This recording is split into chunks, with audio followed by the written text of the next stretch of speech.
네, 반갑습니다. 어제 그제 목금토 3일 동안 남양주교회에서 원리 대부흥회 강의를 했어요. 3일 동안. 그리고 어제 저녁에 11시에 왔습니다. 거기는 직장인들이기 때문에 좀 늦게 하자고 해가지고 저녁 8시부터 시작을 해가지고 10시까지 이렇게 3일 동안 말씀을 했습니다. 오늘 청평교회에서 특별히 주일 예배 겸 말씀을 하게 됐는데요. 제가 지난 5월 달에 참어머님께서 부르셔가지고 공간에 이제 들어갔었어요. 부모님 식탁에서 그때 10명이 참석을 했었는데 이기성 회장님하고 이제 처장들 몇 분하고 우리 송영천 회장 10명이 참석을 했었는데 그때 참 어머님께서 이 가평을 복귀해야 된다. 그게 가장 중요하다. 가평부터 복귀가 돼야 다른 데도 복귀가 되지. 천정궁이 있는 세계분부가 있는 가평이 복귀가 안 되고 어떻게 다른 데가 복귀가 되겠느냐. 가평을 모델적으로 복귀해 나가라. 라는 그런 지시를 받았어요. 그러고 나서 이제 그때는 제가 세계본부 중앙수련을 원장으로 있었기 때문에 그러고 나서 지난 6월 달에 이제 한국협회 중앙강사로 가게 되었는데 제가 그런 말씀을 직접 들었기 때문에 이 가평 땅 복귀를 위해서 제가 뭔가를 좀 해야 되겠다 하는 마음을 갖게 됐습니다. 마침 또 저쪽에 가평에서는 우리 UPF 쪽에 우리 이거 아카데미를 하고 있더라고요. 거기를 또 곧바로 제가 지난달부터 바로 강의를 하기 시작했습니다. 그리고 그때 제가 제안한 것이 이 청평 가평에 있는 우리 지도자들, 의로운 그 의인들을 찾아서 우리 그 청평 수련원부터 천정궁 또 천원궁 이런데 투어를 하면서 교육을 하자. 그런 그 제안을 하고 그걸 추진하려고 계획을 세웠었습니다. 그래서 이제 네 단위로 이제 의인들을 찾아서 모시고 오게 되면은 2시간 강의를 하고 정신 대접을 해드리고 그리고 이제 천정궁부터 시작해 가서 천원궁 또 마리나 그 다음에 이제 화주원 이런 데 관광을 시켜드리면서 우리를 좀 알려드리자, 증거를 하자 라고 하는 그런 제의를 했었습니다.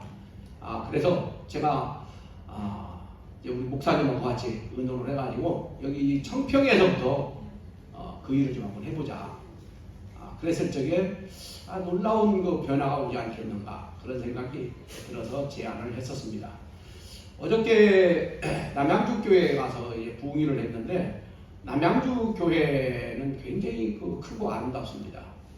그런데 뭐 한 150명, 200명 예배드린다는데 올해 12월 말까지 500명 예배를 드리겠다라고 준비하고 있더라고요. 그래서 이제 다음 주에 우선 300명, 그 다음에 이제 10월 달에 가서 400명, 그리고 12월 달에 500명 이렇게 예배를 드리겠다라고 대단히 야심차게 준비를 하고 있는 걸 봤습니다. 그 목표 충분히 달성하고도 남을 거라고 여겨졌습니다. 우리 청평에서도 이제 계속 우리 청평교회에서도 그런 그 교육 이제 투어를 하게 되면은 대단한 부흥 발전이 올 것이다라고 이렇게 여겨집니다. 제가 지지난주에 저쪽 경북 선산에서 지도자들을 모시고 왔어요. 자기 종족들을 모시고 왔는데 그분들 앞에도 제가 강의를 했었었는데 아주 굉장히 감동을 받고 가셨습니다. 그 사람들은 1박 2일로 와서 교육 및 투어를 했는데 큰 감동을 받고 돌아가셨다고 하는 소감이 있었고 어저께는 송광석 회장님 모시고 집회를 하는데 그때 이제 인도했던 분이 간증도 하고 이제 그러더라고요. 그래서 우리 그 청평교회에서도 얼마나 인프라가 여기가 좋습니까? 우리 참 수련원과 함께 그리고 청평에 우리 천정궁 또 천원궁 마리나 이런 데를 이렇게 투어를 시켜주게 되면 큰 감동을 받을 것이다 라고 하는 느낌이 듭니다. 원래 이 강의가 두 강좌예요. 50분씩 두 강좌인데 50분 하고 나서 10분 쉬고 그러고 나서 50분 강의하고 오셨는데 오늘은 그냥 스트레이트로 한 강좌 이렇게 쫙 이렇게 말씀을 드리겠습니다. 좀 길 수 있습니다. 그래서 정 바쁘신 분은 중간에 나갔다 오셔도 되고요. 한 100분 가까이 제가 이제 말씀을 드릴 거니까 잘 좀 경청해 주시고, 이런 내용으로 제가 우리 식구들께서 각 리에서 마을에서 이제 인도하시는 분들 청평 투어를 하면서 오전에는 이 두 강좌 강의를 하고 점심 대접해드리고 오후에는 이제 투어를 해드리는 그런 이제 코스로 계속 이제 청평 복귀를 해라, 가평 복귀를 하라라는 말씀을 이루어드리기 위해서 이런 세미나를 하려고 합니다. 그래서 오늘은 우리 식구들에게 이런 식으로 말씀을 한다, 이런 내용을 말씀을 한다라고 하는 것을 말씀드리기 위하여서 오늘 준비를 했습니다. 제목을 평화롭고 행복한 참된 인생길이라고 제목을 세웠습니다. 역사 속의 모든 인간들은 전부 다 평화롭고 행복한 이거 빠졌어요? 네. 이게 왔다 갔다 하는구나. 예. 평화롭고 행복한 참 삶을 소망하면서 역사 속에서 인간들은 살아왔습니다. 그런데 지금도 보세요. 지금 상상도 못했는데 21세기에 전쟁을 하고 있습니다. 북쪽에서도 지금 지난주에도 미사일을 또 쏘아 올렸죠. 화산이 막 지금 터져 올라오고 있고 엄청난 홍수가 전 세계적으로 일어나고 있고 지금 터키 같은 쪽에서는 얼마나 산불이 센지 포기해 버렸다고 합니다. 그래야말로 지금이 만세다라고 이렇게 말할 정도로 지금도 심각합니다. 지구석은 역사 속에서 계속 대결, 갈등, 전쟁으로 점철되어져 나왔습니다. 헬레니즘, 헤브라이즘, 신본주의, 인본주의 때문에 싸웠고 사회주의, 공산주의, 자본주의, 민주주의로 갈라져서 지금도 싸우고 있습니다. 국수주의로, 민족주의로, 그리고 사상과 철학 때문에 역사 속에서 계속 싸워왔고, 역사 발전에 종교가 대단히 큰 업적을 세웠고 이끌어왔습니다만은 또 종교적 갈등도 이게 만만치 않습니다. 역사의 가장 큰 전쟁들은 대부분 다 종교 전쟁이다라고 할 정도로 이 종교 전쟁도 심각합니다. 역사 속에서 모든 인간들은 이렇게 평화롭고 행복한 세계를 염원했는데 이렇게 전쟁과 갈등 속에 역사가 이끌어왔는데 어떻게 해야 평화롭고 행복한 세계를 이룰 수 있을까요? 무엇으로? 이 세상 사람들 앞에 한 5천억이나 1조 원 정도 다 나눠주면 행복할까요? 통계가 나왔습니다. 로또 당첨된 사람들이 벼락부자가 됐잖아요. 그런데 약 80% 가까운 사람들이 가정 파괴했습니다. 이혼을 했어요. 그러니까 인격이 아직 갖춰지지 않은 사람들이 돈을 왕창 갖게 되면 그 돈 때문에 안 짓던 죄도 짓습니다. 그러니까 먼저 중요한 것은 가치관 교육이다. 인격 교육이다. 교육이 더 중요하다고 하는 것이죠. 지금 세상에는 말씀드린 것처럼 이렇게 여러 가지 내용을 가지고 엄청난 혼돈, 대립, 충돌, 전쟁이 벌어지고 있는데 이것을 다 통일해야 되거든요. 이것을 전부 다 포용해야 되거든요. 그러기 위해서는 그야말로 참된 사상, 참된 진리가 나오지 않고서는 평화와 행복의 세계로 연결시켜낼 수가 없는 것이죠. 그래서 하늘은 역사 속의 모든 종교와 사상과 철학을 다 통일해가지고 평화와 행복으로 이끌어내시기 위하여서 이 땅에 통일 원리를 보내주신 것입니다. 통일 원리를 세워주신 거예요. 여러분, 이 역사 속에 있는 엄청난 사상, 주의, 철학, 종교 이걸 어떻게 통일할 수 있겠습니까? 한 가정에서 부부지간에도 가치관이 다르게 되면 싸우고 그 통일시키기가 쉽지가 않거든요. 근데 세계적인 이 사상, 종교, 철학 이걸 어떻게 다 통일할 수 있겠어요? 그런 사상은 인간들의 두뇌로 어떤 그 문헌의 연구에 의해서 나올 수는 없는 것입니다. 그것은 하늘이 가르쳐주지 않고서는 그런 사상을 이런 모든 역사적인 종교와 사상과 철학을 통일할 수 있는 그런 그 사상은 진리는 나올 수가 없는 것입니다. 그런 진리를, 그런 통일 원리를 하늘은 우리 문선명 선생님을 통해서 이 통일 원리를 가르쳐 주셨습니다.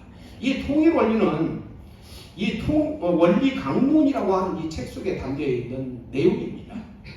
근데 이게 원리 강론 이 내용을 중심 삼고 역사의 모든 주의와 사상과 철학과 종교를 다 통일하는 내용이기 때문에 통일 원리다라고 이렇게 이름을 하고 있습니다. 이 통일 원리는 그야말로 방대합니다. 엄청난 내용을 담고 있습니다. 역사의 수많은 종교와 사상과 철학을 다 통일하는 내용이기 때문에 참으로 방대한데 이것을 제대로 강의를 들으려면 90분씩 24강좌 정도 강의를 들어야 제대로 들었다라고 할 수가 있습니다. 근데 그것을 압축해가지고 제가 오늘 2강좌를 통해서 말씀을 드리는 것입니다.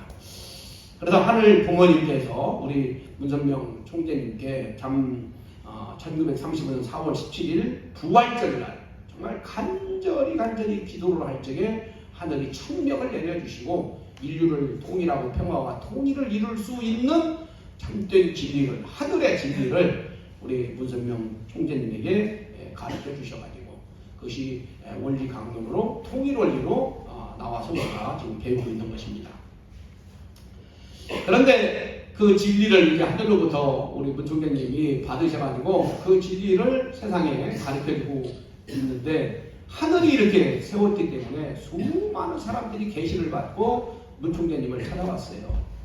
그러다 보니까 문 총재님을 시기 질투를 하다가 결국 투서도 보내고 그래가지고 억울하게 문 총재님은 감옥을 6번을 다녀왔습니다. 독립운동을 하다가 발각됐기 때문에 그것 때문에 이제 감옥을 갔다 왔고요. 그 다음에 이제 북쪽에서 기독교 지도자들이 공산당들한테 가서 고발을 해가지고 자기들 교인들 뺏기니까 안 뺏기려고 문 총재님을 감옥에 이제 가도록 했죠. 평양 감옥에 가셨고 나중에 이제 흥남 감옥에 또 가셨는데 흥남 감옥에 가게 되면 거의 여기는 가면 살아오기 쉽지가 않습니다. 정말 어려운 데죠. 그래서 거기서 참 죽을 수밖에 없는 그런 환경권이었는데 유해군에 의해 가지고 참 감옥이 폭파되는 바람에 부사일생 감옥에서 나오게 되었습니다. 그리고 남한에서 이 서대문 연구소 좀 역시 또 기독교 쪽에서 막 그냥 투서를 하고 고발을 하고 그러는 바람에 문 총재님께서 또 서대문 연구소에 또 가시기도 했습니다. 문 총재님이 이렇게 흥남 감옥에 가셨는데 이게 참 비록 공장이에요. 그것을 제대로 씻지도 않는 가운데에서 하루에 300폭 이상을 날르고 퍼내고 그랬으니 거기 들어가면 거의 다 죽는다 할 정도로 그렇게 혹독한 감옥이었습니다. 말씀드린 것처럼 참 기독교 목사들이 자기 교인들이 자꾸 문 총재님한테 가니까 안 뺏기려고 투소를 하고 고소장을 연대 고소장을 보내가지고 억울하게 문 총재님이 이렇게 흥남 감옥에 가셨는데 참 유해군에 의해서 참 인천 상륙 작전 때 이 흥남 감옥을 폭발을 시켰어요. 그런 바람에 이제 부사일생으로 감옥에서 나오시게 된 것입니다. 문 총재님은 이제 감옥에서 나오셔가지고 남한으로 오셔서 저 부산 범맥골에다가 이런 토담집을 지었습니다. 그런데 이제 사람들이 또 계시를 받고 몰려오기 시작한 거예요. 여기에서 이제 하늘로부터 받았던 그 참된 진리를 이제 집필을 하십니다. 그것이 맨 처음에 이제 원리 원본으로 이렇게 손으로 직접 기록한 것이고 또 인쇄를 해서 원리 해설로 이게 참 어렵습니다. 그래서 우리가 쉽게 다 강의할 수 있고 읽을 수 있도록 원리 강론이 나오게 되어서 우리가 지금 공부를 하고 있게 되는 것입니다. 그러고 나서 이제 막 사람들이 모이니까 서울에 올라오셔서 1954년 5월 1일 날 세계기독교 통일신령협회 일명 통일교회를 이제 창립을 했는데 엄청나게 많은 사람들이 대부분 다 계시받고 그때는 찾아왔다고 그래요. 근데 그때 놀라운 일이 또 벌어지기 시작했습니다. 우리 한국의 유명한 미션스쿨, 대표적인 미션스쿨이 이화여대 연세대입니다. 이쪽에서 이제 학생들이, 교수들이 통일교회를 찾아오기 시작하는 것입니다. 이제 그 이대, 연대 이게 미션 스쿨인데 특히 이대 같은 데는 전부 다 원조를 받아가지고 학교를 운영을 했거든요. 근데 거기 기숙사에 있는 학생들 중에 반절 이상이 자기 그 셰플실에 오는 것이 아니고 아예 통일교회로 간다고 하니까 이게 만약에 발각되게 되면 원조가 끊길 수가 있습니다. 그래서 김한남 총장이 통일교회를 택하든지 아니면 학교를 택하든지 둘 중 하나만 택하라 하니까 끝까지 통일교회를 택한 교수들, 학생들이 강제로 퇴학을 당하고 퇴직을 당하게 됩니다. 이것이 참 정치적으로도 큰 문제가 벌어졌고 사회적으로도 엄청난 문제가 벌어졌습니다. 이대에서 먼저 교수들이 이제 통일교회 나오기 시작했고 그러다 보니까 대학생들 전도의 어떤 열풍이 이제 불었습니다. 김한남 총장이 한국 사람으로는 이대 첫 총장입니다. 이 양반이 굉장히 이제 놀랬죠. 이 양반이 특별히 사랑하던 제자가 있었습니다. 김영은 박사라고 해가지고 이 양반을 캐나다에 가서 공부를 하게 해가지고 박사학위를 받아가지고 온 분이었는데 차기 이화여대 총장을 하실 그런 그 입장에 있었던 분입니다. 그래서 이분을 통일교회에 보낸 거예요. 우리 애들이 또 교수들이 통일교회를 찾고 가는데 통일교가 뭐가 잘못되는가? 그 교리를 가서 네가 공부해가지고 와가지고 통일교 못 가도록 강의를 좀 해라. 강의를 좀 준비해가지고 보냈는데 이 김영은 박사가 통일교회에 들어와가지고 강의를 듣다가 이 양반이 엄청난 인내를 받고 이 양반이 개종을 해버렸어요. 그러니까 김한남 총장을 만나니까 그래 뭐라고 하느냐라고 하니까 선생님도 거기 가셔야 되겠습니다. 라고 그랬대요. 그래서 그때 김한남 총장이 유명한 말을 했어요. 너도 빠졌냐 그랬대요. 참 그래서 이화여대에서 참 김영은 그 박사를 포함해서 5명의 교수가 강제 참 퇴직을 당했고요. 그 다음에 학생들이 또 14명이 끝까지 통일교회를 다니겠다라고 한 사람들 14명이 강제 퇴학을 당했습니다. 그 전에 연세대에서도 교수 1명과 학생 2명이 퇴학을 당했습니다. 멀쩡한 학생들, 교수들이 이렇게 퇴직을 당하고 퇴학을 당하니까 사회적으로 엄청난 문제가 생겼습니다. 아마 이대에 대해서 엄청난 비판을 했고 그랬습니다. 그에 대해서 또 이대에서는 괴소문을 퍼뜨렸습니다. 우리가 우리 학생들, 교수들을 왜 거기서 퇴직을 시켰느냐? 통일교회는 전기장치를 해가지고 거기만 가면 막 홀려가지고 빠져들게 하고 빨가벗고 춤을 추고 문선명 씨는 사교의 왕초고 통일교회는 가정을 파괴하고 문선명 씨가 거기 가게 되면 음란, 피가름을 하기 때문에 우리 애들 못 가게 하기 위해서 퇴학을 시켰다. 이런 괴수문을 막 퍼뜨렸습니다.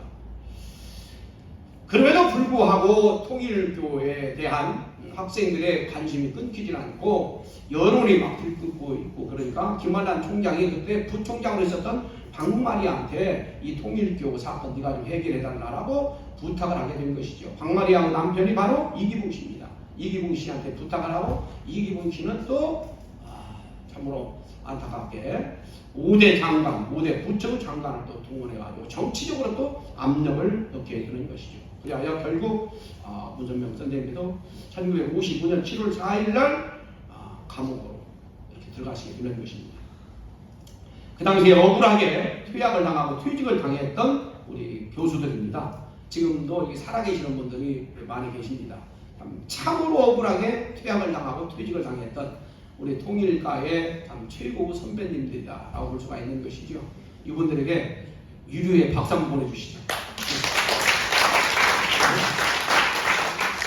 맨 처음에는 우리 그 한국의 여론이 이대가 잘못하고 있다. 그래서 동아일보 사설을 보게 되면 덕화는 그 경쟁이라고 하는 제목을 가지고 이런 사설이 나왔어요. 이 신앙 종교가 보장되는 한국에 어떻게 이럴 수가 있느냐. 참 천주교에서는 기독교가 이단이라고, 불교에서는 천주교, 기독교가 다 이단이라고 하고 그러는데, 어떻게 이럴 수가 있느냐.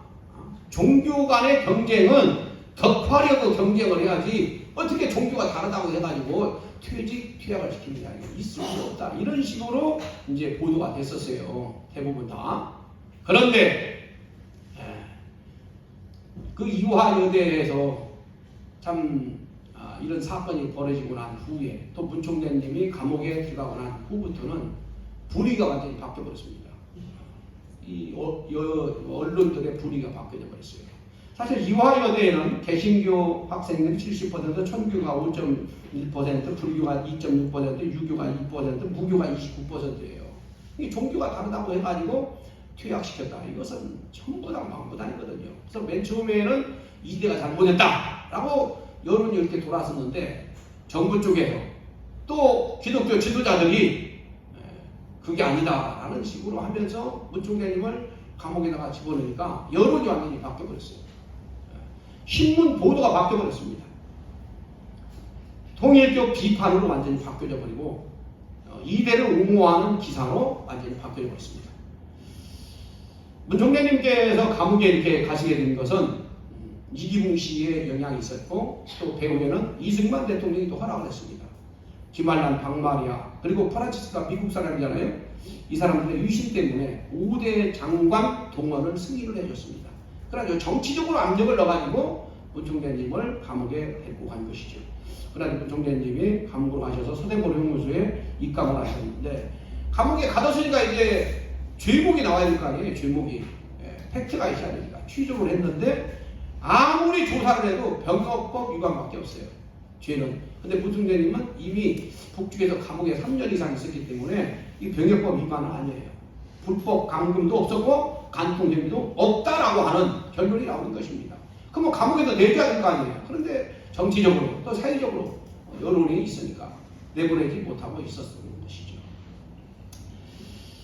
그때 문 총장님 감옥에 중에 아주 기록적인 그런 면회 행렬이 있었다고 합니다. 이 서대문 형무소 바로 여기에 계셨었는데요. 참. 그리고 나서 이제 문 총장님이 감옥에 있으니까 여론은 또 신문지상은 문 총장님과 통일교회에 대한 아주 악랄한 기사들이 막 그냥 쓰여졌습니다.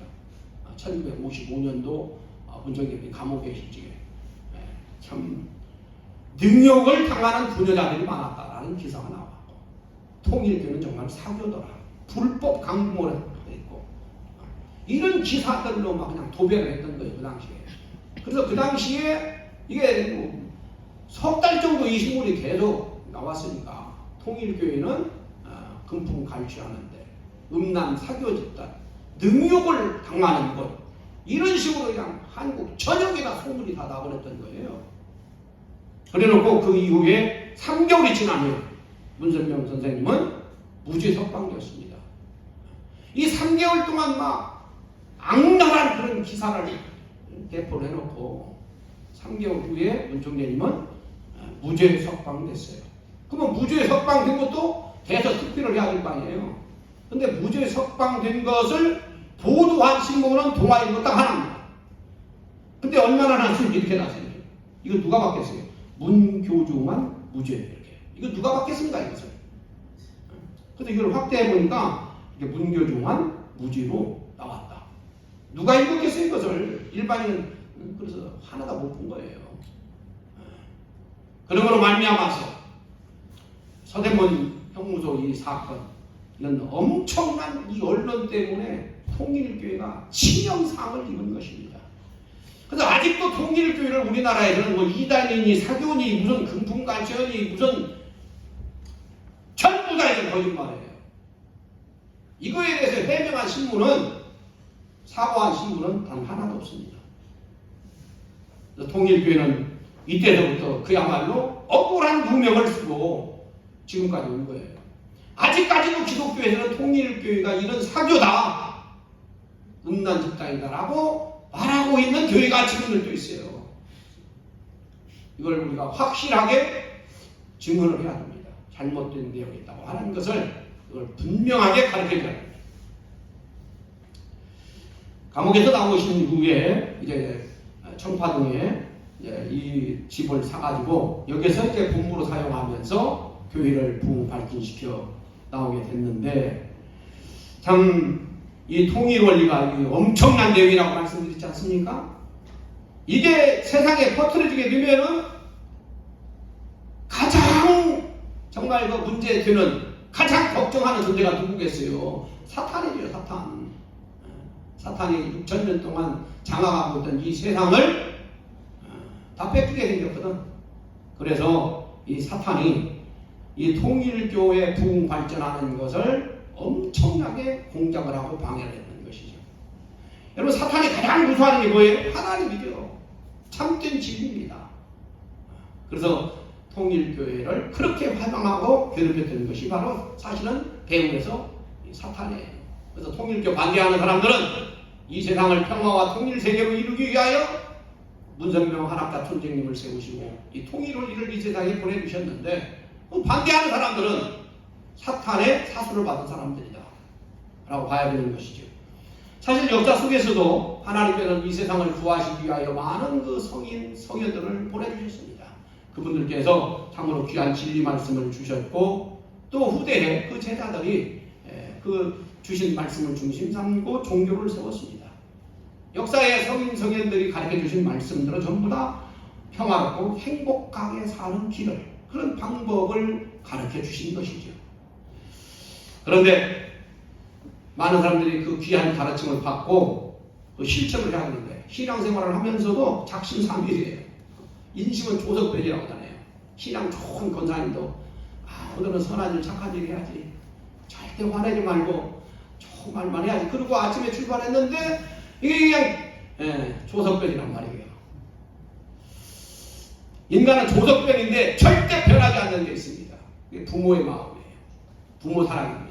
부모 사랑은, 자식에 대한 사랑은 절대적입니다. 동서고금을 막론하고 자녀 사랑, 이런 부모의 마음은 변함이 없습니다.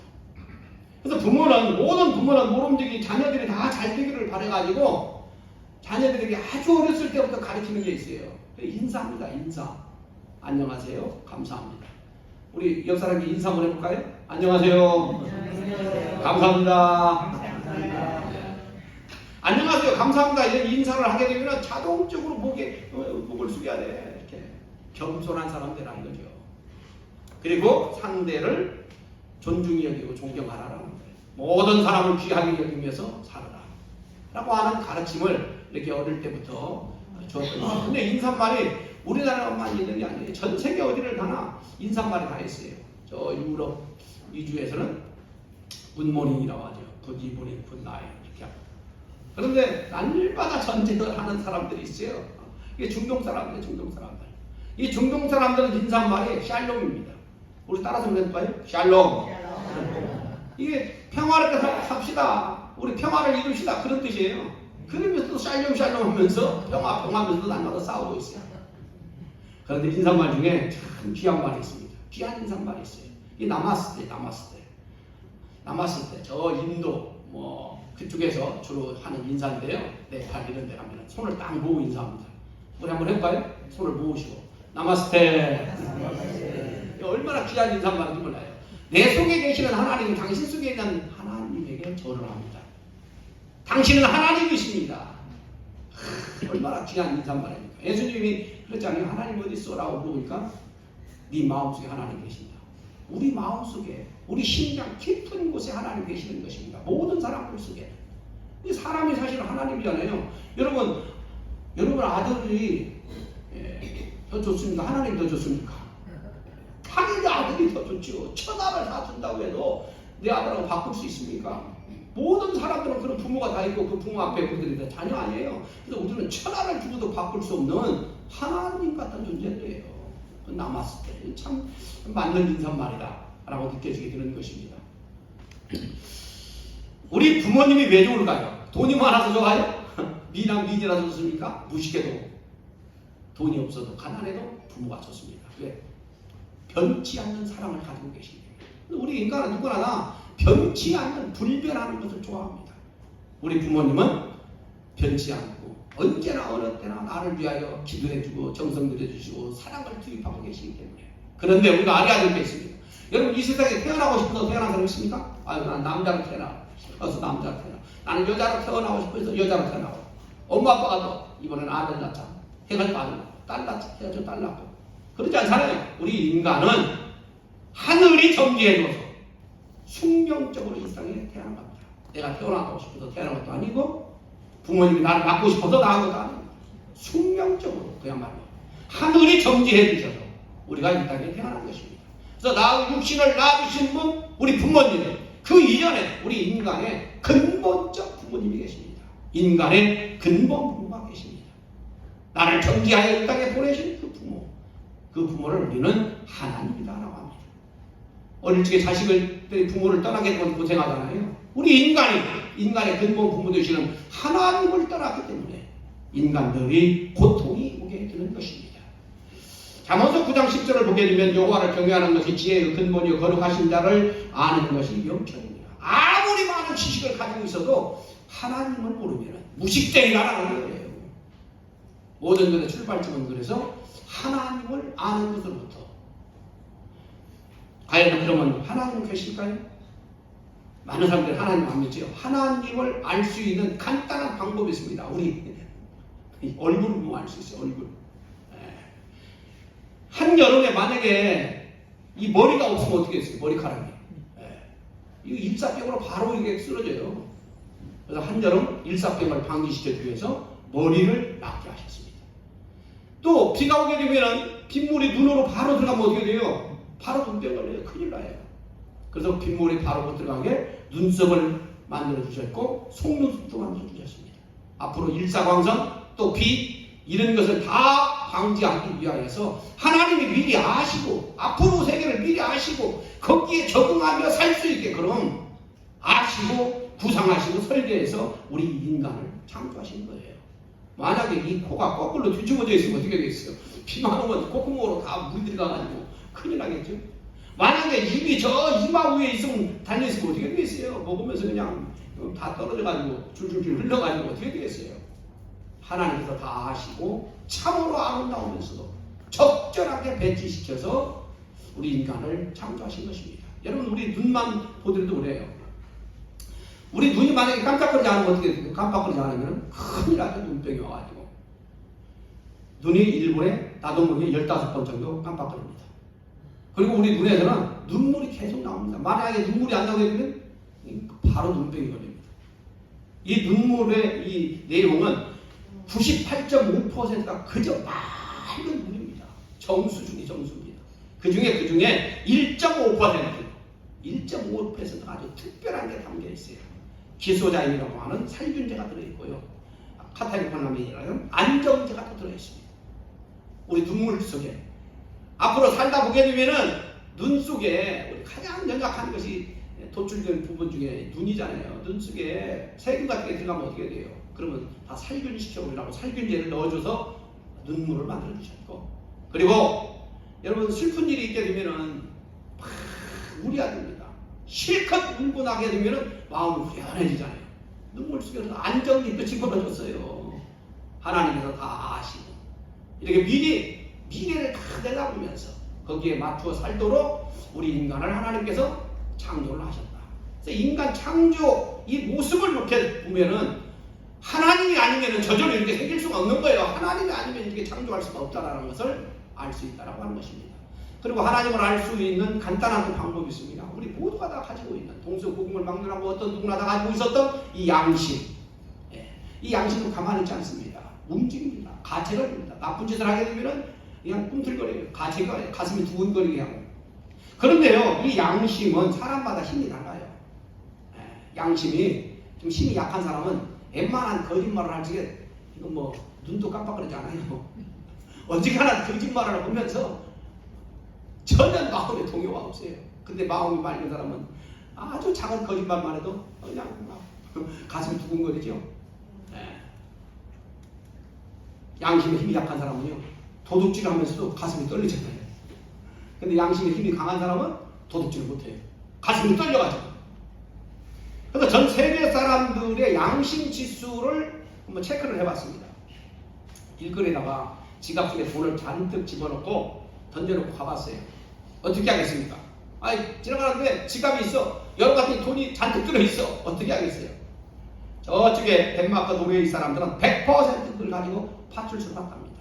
그리고 스웨덴, 핀란드 사람들도 70, 80%가 그 패스포드를 가지고 파출소 갔습니다. 우리 한국 사람은 어떨까요? 교회 다니는 사람들. 아침에 예배드리러 가는데 패스포드가 있네. 여러 가지 돈이 잔뜩 들어있네. 어떻게 하겠어요? 할렐루야. 오늘 교회 가니까 예수님이 나한테 축복을 해주고 주변에 썩 갈 수 있어요. 저를 같은 사람도 아이고 나무 앞에 서 감사합니다. 부처님이 이렇게 큰 용돈을 주시다니 갖고 갈 수 있습니다. 그러나 양심이 맑은 사람은 어떻게 돼? 이 돈을 잊어버린 사람이 얼마나 지금 마음이 아프고 걱정하고 있을까.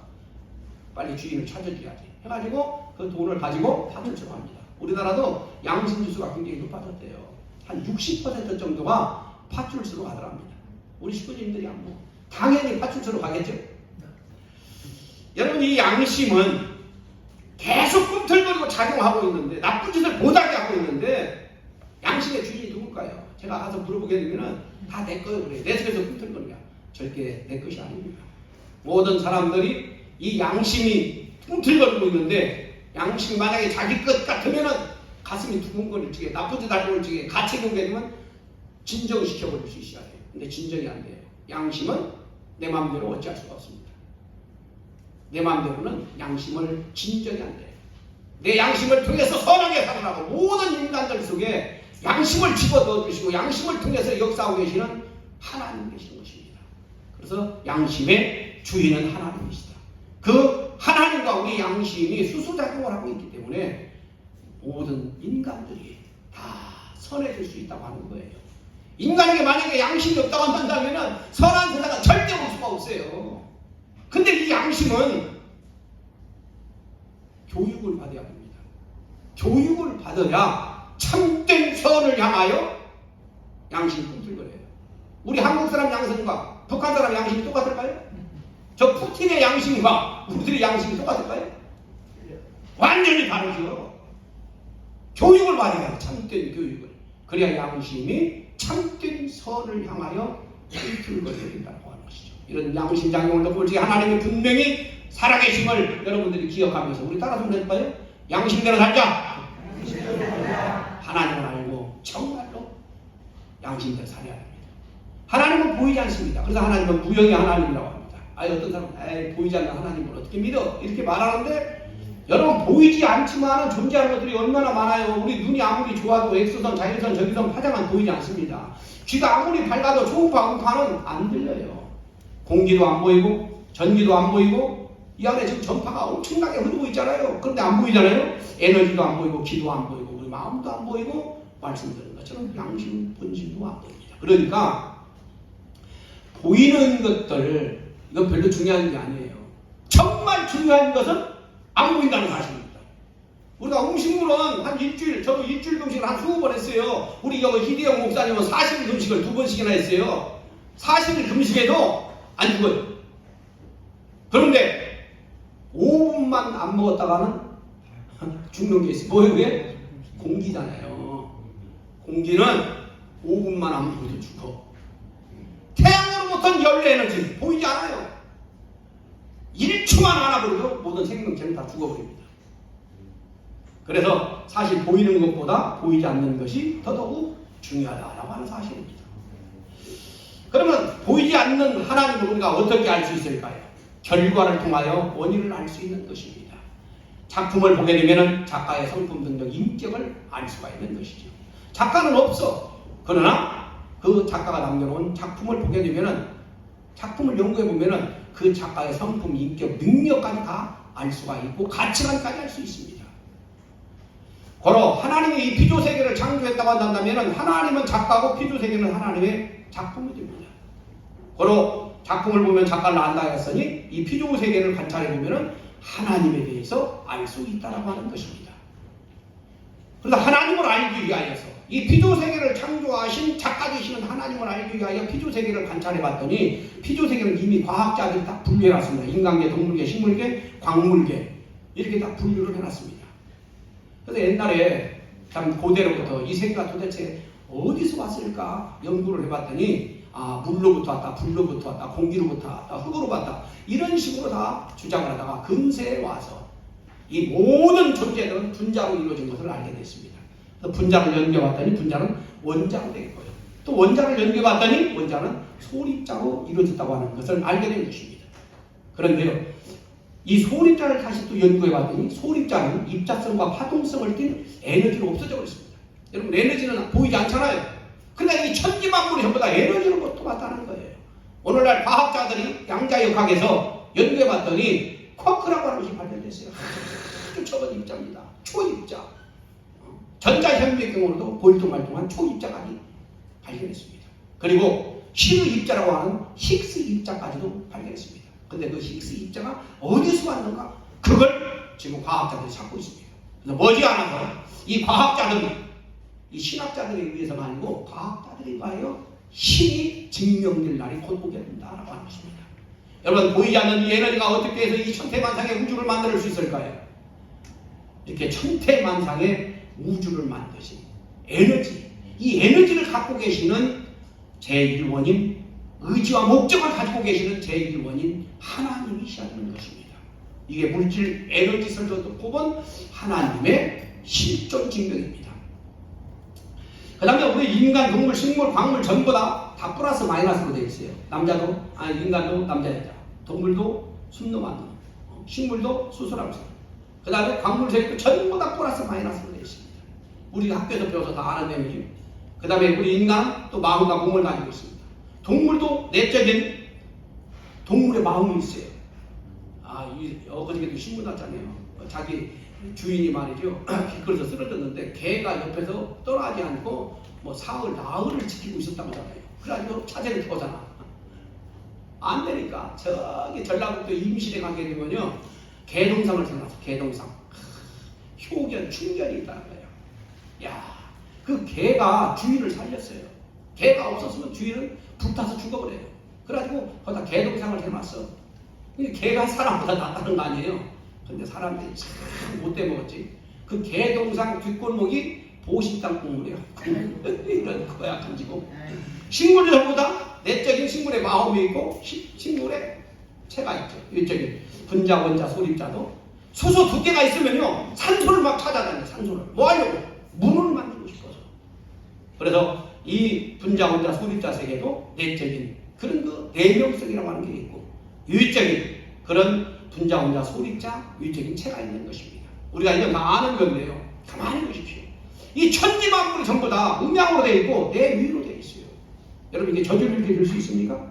우리들이 지금 앉아있는 이 책상 의자가 일률적으로 똑같게 이렇게 만들어졌어요. 질서 정연하게. 그렇죠? 여기다 나무나 쇠를 천년 만년 쌓아와도 이런 일률적 공통적인 책상 의자가 만들어지지 않습니다. 이런 일률성 공통성이 있다고 하는 것은 이렇게 만든 사람이 있어야 돼요. 만든 존재가 있어야 되는 것입니다. 이렇게 천지만물을 일률적 공통성을 띠도록 창조하신 원인자가 있어야 됩니다. 그분 이름을 우리는 하나님이다. 이름 부르는 것입니다. 그래서 하나님께서 당신 속에 플러스 마이너스 내 유를 가지고 계시기 때문에 당신이 창조하는 건 전부 다 하나님을 닮아서 작가를 그대로 닮아가지고 작품이 나오는 것처럼 하나님을 그대로 닮아가지고 하나님 속에 있는 플러스 마이너스 내 유가 천지 만물 속에 그대로 내재되어 있다라고 하는 것이죠. 이런 사실을 고발적에 신이 존재한다라고 하는 것을 부정할 길이 없다라고 하는 것입니다. 그래서 아무리 무신론자라고 하더라도 공산주의자다 하더라도 이건 과학적 설명이기 때문에 신을 부정할 길이 없는 것입니다. 그런데 이런 내용이 이미 성경 속에도 기록되어 있었어요. 창세기 1장 27절에 하나님이 사람을 만들자. 그런데 어떻게 만들어? 나처럼 만들자. 나의 모양대로 만들자 해가지고 사람을 만들었는데 사람이 어떻게 되겠어요? 하나님 모양을 그대로 닮아서 나온 사람들이 남자, 여자로 되어 있잖아요. 그리고 마음과 몸을 가지고 계시잖아요. 그래서 하나님 어디에 있다는 말이에요?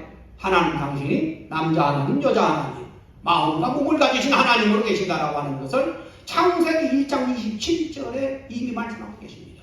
그리고 창세기 1장 1절에 하나님께서 천지를 창조하시니라라고 할 적에 거기서 말하는 하나님이 히브리어로 엘로힘입니다. 엘로힘. 그 엘로힘은 복수예요. 복수. 하나님 그래서 자체 속에 아버지 하나님, 어머니 하나님이 중화적 통일체를 이루고 계신 분이다 라는 거예요. 그래서 하나님은 분명히 살아계시는데 그 하나님은 어떻게 되겠어요? 나처럼 생겼다. 우리 인간처럼 생기신 하나님. 그래서 하나님은 아버지 하나님, 어머니 하나님이 중화적 통일체를 이루고 계십니다. 아버지 어머니를 합치면 뭐 어떻게 돼요? 부모님이잖아요. 그래서 하나님은 하늘 부모님이시다. 그래서 우리의 근본 부모님은 분명히 살아계시며 하늘 부모님이시다. 우리 따라서 그럴까요? 하늘 부모님. 아니 자식을 낳았는데 이놈의 자식이 엄마 아빠 소리를 안 해봐요. 엄마 아빠가 얼마나 섭섭해. 우리의 근본 부모님이 하나님이신데 그 하나님을 불러줄 적에 하나님이 얼마나 기뻐하시겠습니까? 앞으로 하나님 하늘 부모님을 늘 부르시면서 사실은 여러분들이 배웠으면 좋겠습니다. 이제 천일국 시대가 되었습니다. 하늘 부모님께서 그래서 실체적으로 역사하시는 그런 시대가 된 것입니다. 그런데 분명히 살아계시는 하나님을 아직도 모르는 사람들이 엄청나게 많이 있습니다. 이 살아계시는 하나님 이제 실체적으로 계신다고 한 진실을 밝힐 때가 되니까 이 사탄은 이 세상에다가 무신론, 진화론 이런 것들을 뿌려가지고 공산세계를 만들어놨습니다. 1977년 11월 18일 프랑스 르비가지오에서 고발한 얘기입니다. 공산주의 생긴 역사 이래 60년 만에 1억 5천만 명을 공산당들이 죽였다라고 고발을 했습니다. 여러분 공산당들이 왜 무서워요? 그들은 신을 부정합니다. 인간도 똑같은 동물로 보고 있습니다. 그러나 생물학적으로는 다 동물이야. 그런데 사회학적으로 공산주의를 인정하는 사람은 가치가 있다 하여 공산주의를 인정하지 않는 사람은 다 죽여버리는 거예요. 그래서 공산주의가 무서운 거예요. 여러분 하나님은 분명히 살아계시는데 그 하나님으로부터 우리 인간이 왔습니다. 그래서 인간과 하나님은 부자지 관계입니다. 우리 인간은 마음이 있어요. 마음. 그 마음을 철학자들이 지정의 기능을 가지고 있다라고 말하고 있습니다. 그런데 우리 마음 중에서도 아주 깊은 마음이 있어요. 심정입니다. 심정은 우리 한국 사람만 제대로 이해를 합니다. 정말 그 처녀들 애기 낳기 전에는 그냥 뭐 애기들이 똥 싸고 오줌 싸고 막 도망가고 냄새나고 더럽다고 하잖아요. 근데 자기가 직접 이제 결혼해가지고 애기를 낳으세요. 어떤 엄마는 애기의 똥까지 찍어 먹어본대. 똥이 왜 이렇게 이쁘냐고 한대. 그런 정이 어디서 나와요? 심정으로부터 나오는 것입니다. 보통 사람은 이렇게 연애하면서 뭐 사랑한다, 좋아한다 막 그러다가도 헤어지잖아요. 그런데 정들면 헤어지지 못합니다. 정들면. 정이 뭘까요? 심정에서 나오는 게 정이거든요. 우리 문총대님이 정이 뭐냐면은 골수에부터 흘러나오는 그리움. 그게 정이라고 했어요. 그래서 정보다도 깊고 깊은 것, 그게 심정이에요. 부모님이 왜 좋아요? 심정적 사랑을 주고 계시기 때문에. 우리의 마음, 심정, 사랑 이게 어디서 왔어요? 하나님을 본 것입니다. 하나님이 정죄의 하나님이고 하나님이 심정의 하나님이에요. 심정이 뭐냐?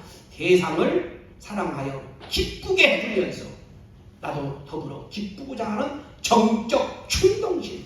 그냥 정적 충동심이 아니고 사랑하지 않을 수 없는, 억제할 수 없는 정적인 충동심이 바로 심정입니다.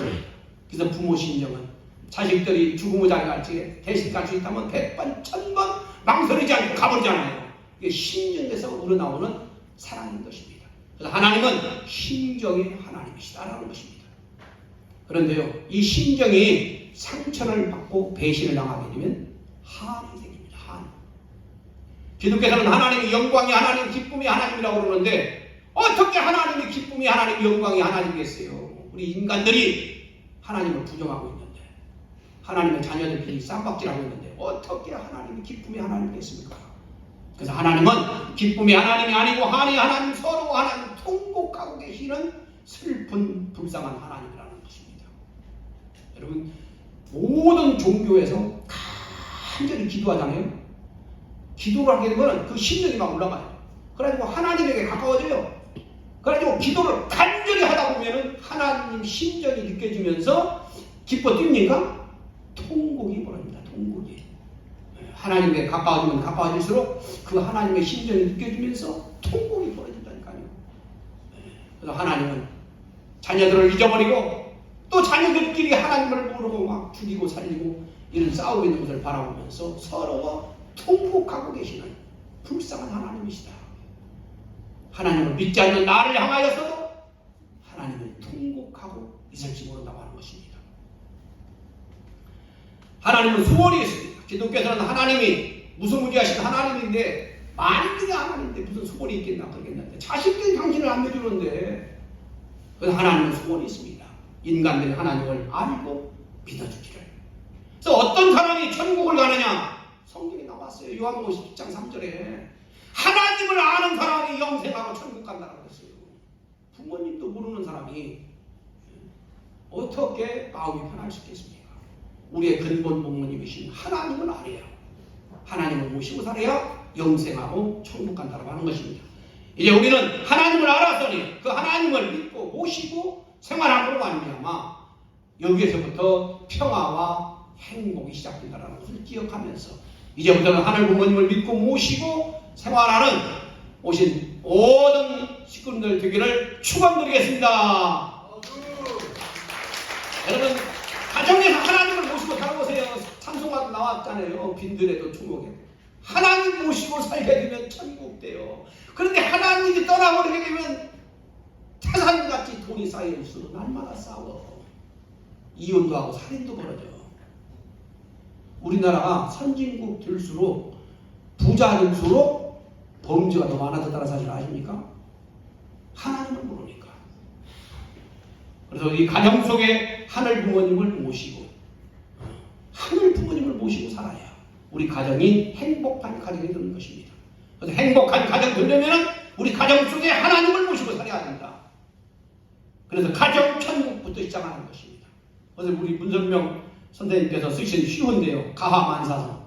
가하만사성 어떻게 해야 벌어지느냐? 하늘 부모님을 모시고 살아야. 그래서 가정에서부터 천국을 이루고 살았을 적에 미리만 나는 천국이 된다라고 하는 거예요. 근데 우리 인간이 태어나는 순간에 결정 지어지는 게 있습니다. 죽는다는 사실입니다. 그렇죠? 죽을 적에 반드시 죽는다, 혼자 죽는다, 빈손 주고 죽는다. 근데 우리가 지금 살고 있는 것은 언제 죽을지 모르고 어떻게 죽을지 모르고 어디서 죽을지 몰라요. 언젠가는 죽으니까. 사는 동안에 우리는 정말로 하나님 믿고 하나님 모시면서 평화롭고 행복한 삶을 살아야 되겠다라고 하는 것이죠. 그런데요, 영계가 있다라고 하는 것을, 천국이 있다고 하는 것을 어떻게 이제 지금 영화로도 이렇게 만들어내. 이 코코라는 영화 우리 애기들한테 꼭 보여주세요. 그 다음에 신과 함께 뭐 원투가 나왔죠.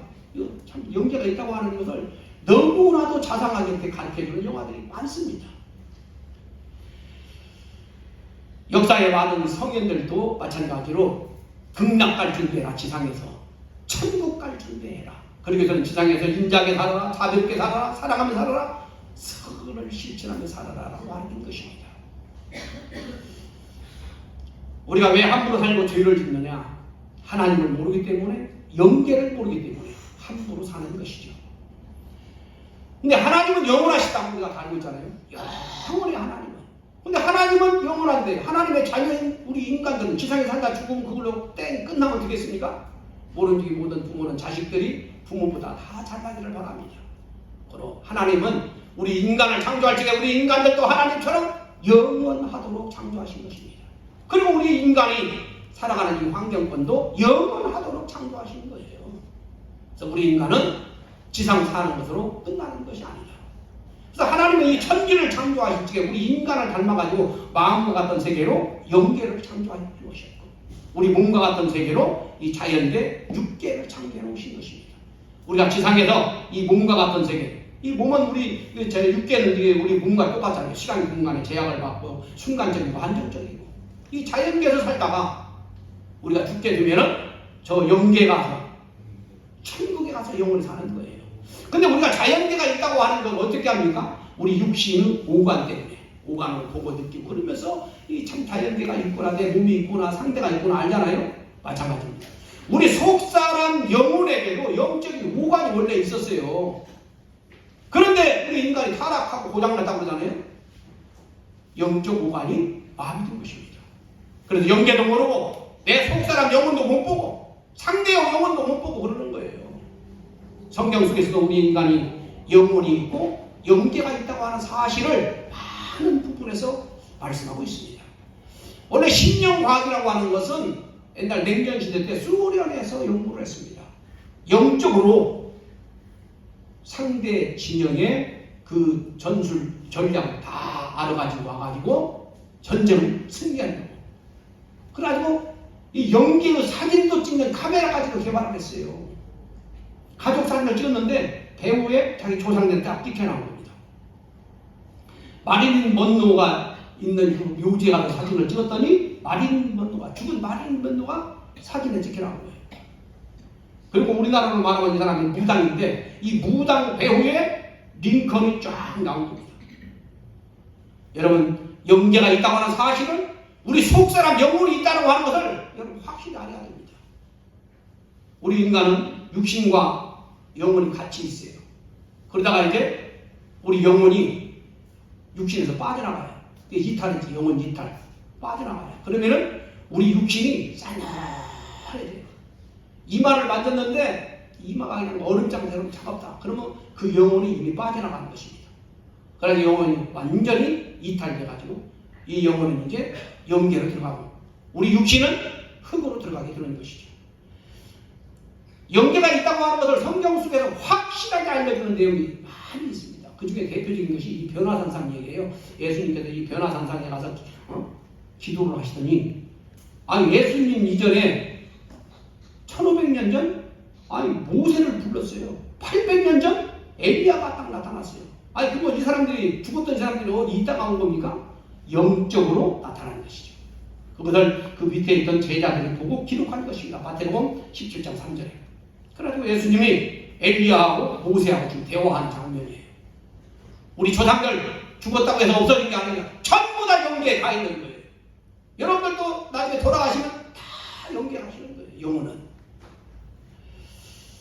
우리 인간은 영원히 사는 존재인데 우리 영적인 요관이 단절됐기 때문에 영계를 모르니까 우리 영인체를 모르니까 육신 쓰고 영원히 살아야 되겠다고 하는 그런 소망을 갖게 된 것이죠.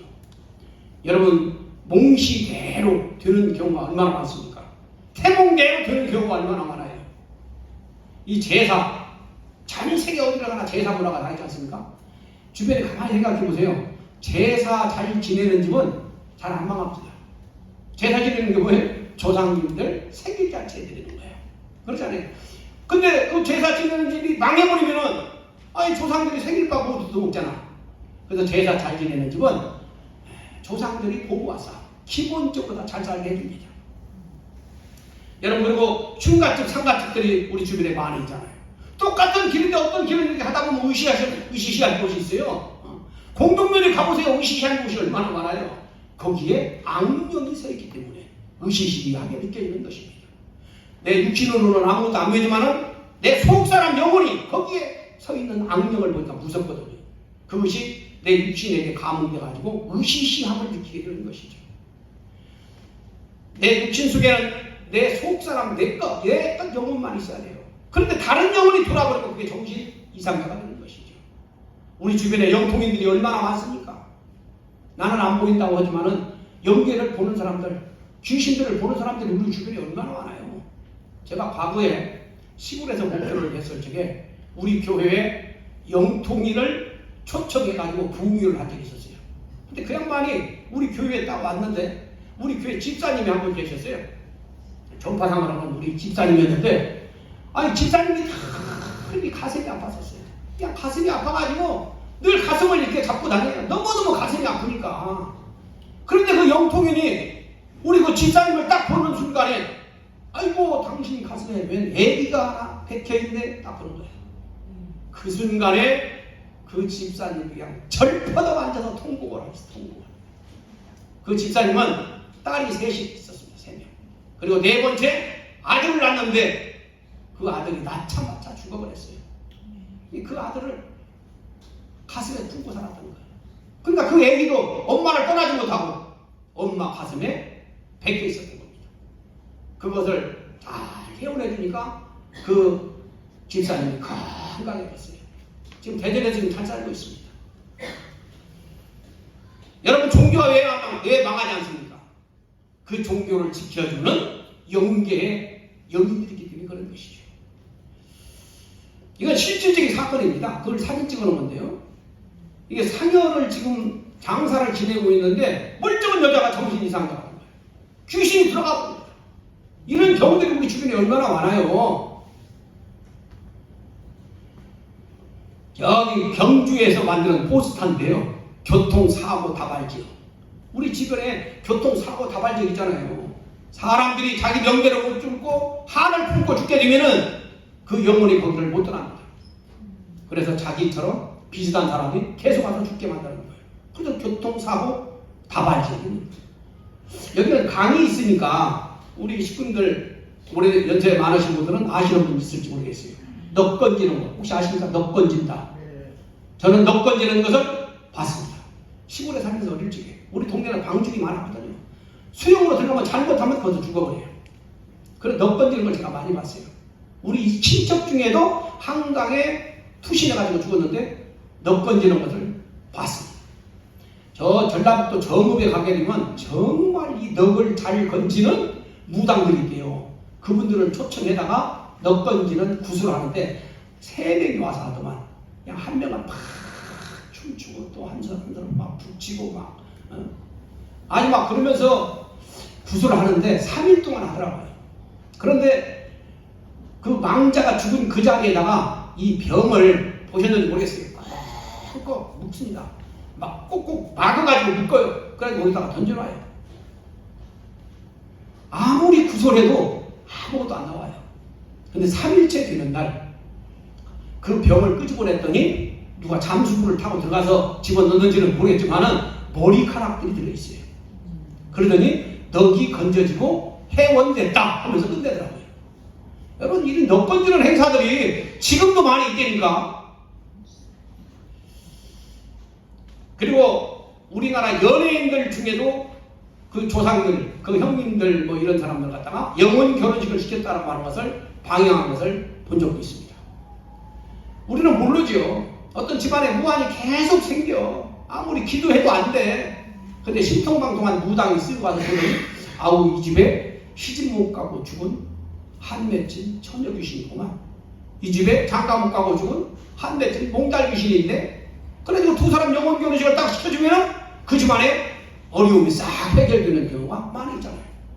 이런 일들을 지금 우리 청평 수련원에서 천층원에 지금 하고 있지 않습니까? 그 회원하는 것들을 그 회원 꼭 하셔야 돼요. 그래서 전 세계 어디를 가든지 이런 거 장례 문화가 다 있습니다. 우리 한국의 이 장례 문화는 선술권 무형 문화재에 들어가 있습니다. 여러분 이 장례식 잘못했다가는 큰일 나는 경우들이 많지 않아요? 아니 사람이 영혼이 없으면 죽음하다 묻어버리면 되고 태워버리면 되지. 뭐 이렇게 복잡하게 장례식을 하냐는 말이에요. 우리 인간이 죽은 것은 죽은 것으로 끝나는 것이 아니고 또한 세계로 들어가는 것이기 때문에 이런 의식을 행해주는 것입니다. 우리 인간은 이렇게 육신이 있는데 육신은 흙과 물과 공기 이런 것들을 전부 다 우리가 흡수합니다. 그것이 뭐예요? 음식물이에요. 빛과 공기입니다.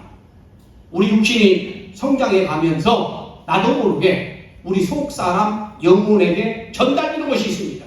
그것을 갖다가 생력 요소라고 합니다. 착한 일 하게 되면 괜히 기분 좋잖아요. 그때 내 속사람 영혼이 성장되는 거예요. 내 주머니에 돈이 1,000원밖에 없어. 10,000원밖에 없어. 근데 길거리 가다 보니까 어떤 할머니가 밥을 못 먹어가지고 그냥 도와주세요 그러고 있네. 내 10,000원짜리를 줘버렸어. 난 점심을 굶어야 돼. 그럼에도 내 마음은 엄청 기쁘잖아요. 왜 그래요? 내 속사람 영혼이 그때 생명요소가 전달돼가지고 성장되고 이렇게 기쁜 것입니다. 우리 속사람 영혼도 성장돼야 됩니다. 이 영혼을 우리는 영인체라고 합니다. 내 육신과 똑같이 생겼기 때문에 영인체라고 합니다. 여러분 모두가 다 내 속에 영인체가 있다고 하는 걸 정말 믿으셔야 됩니다. 우리 따라서 한번 해봐요. 영인체. 내 속사람 내 영혼이 있어요. 이 영인체가 성장하려면 육신으로부터 이렇게 선한 생명요소가 와야 영인체가 건강하게 성장합니다. 그리고 하늘로부터 오는 진리, 생소 이것이 와야 우리 영인체가 성장하고 만족을 느끼게 되는 것이죠. 여러분 우리 인간은 천하를 다하고 아무리 많은 것을 갖고 또 가져도 만족이 없습니다. 어느 때 만족이 가요? 하나님으로부터 생수를 받았을 적에, 진리를 받았을 적에, 하늘의 사랑을 받았을 적에 만족이 오게 되는 거예요. 우리 속사람 영혼이 성장되어 가면서 육신에게 전달되는 요소가 있습니다. 그걸 생명 요소라고 합니다. 그래서 기도를 하다가 보면은 간절히 기도를 하다 보면은 육신의 불치병이 낫는 경우가 있잖아요.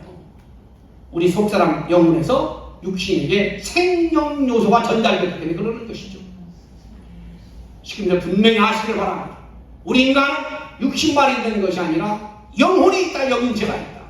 우리 육신 생활 모든 내용들은 전부 다 속사람 영인체에 다 녹음되고 녹화됩니다. 우리가 음식물을 잘못 먹게 되면 몸에 병이 생기다는 게 마찬가지로 육신 생활을 잘못하게 되면 우리 속사람 영인체가 병듭니다. 골병 들어요. 제대로 성장하지 못해요.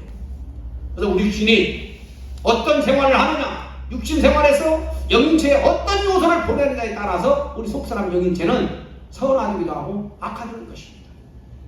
그래서 지상생활 선하게 살아야 됩니다. 우리 따라서 뭐랄까요? 선하게 살자. 선을 실천했을 적에 내 속사람 영인체가 성장합니다. 건강하게 성장합니다. 또 지상에 사는 동안에 혹시 죄진 거 있으면은 다 갚아야 돼요. 이걸 안 갚고 죽게 되면은 내 속사람 영인체가 골병 들은 상태로 영계에 들어가는 거예요. 그러면 지옥 가는 거죠. 제가 한 20여 년 전에 양천에서 제가 목회를 했어요. 서울 양천에서. 그때 양천 옆에 화곡동이 있습니다. 그 화곡동에서 실질적으로 있었던 일입니다.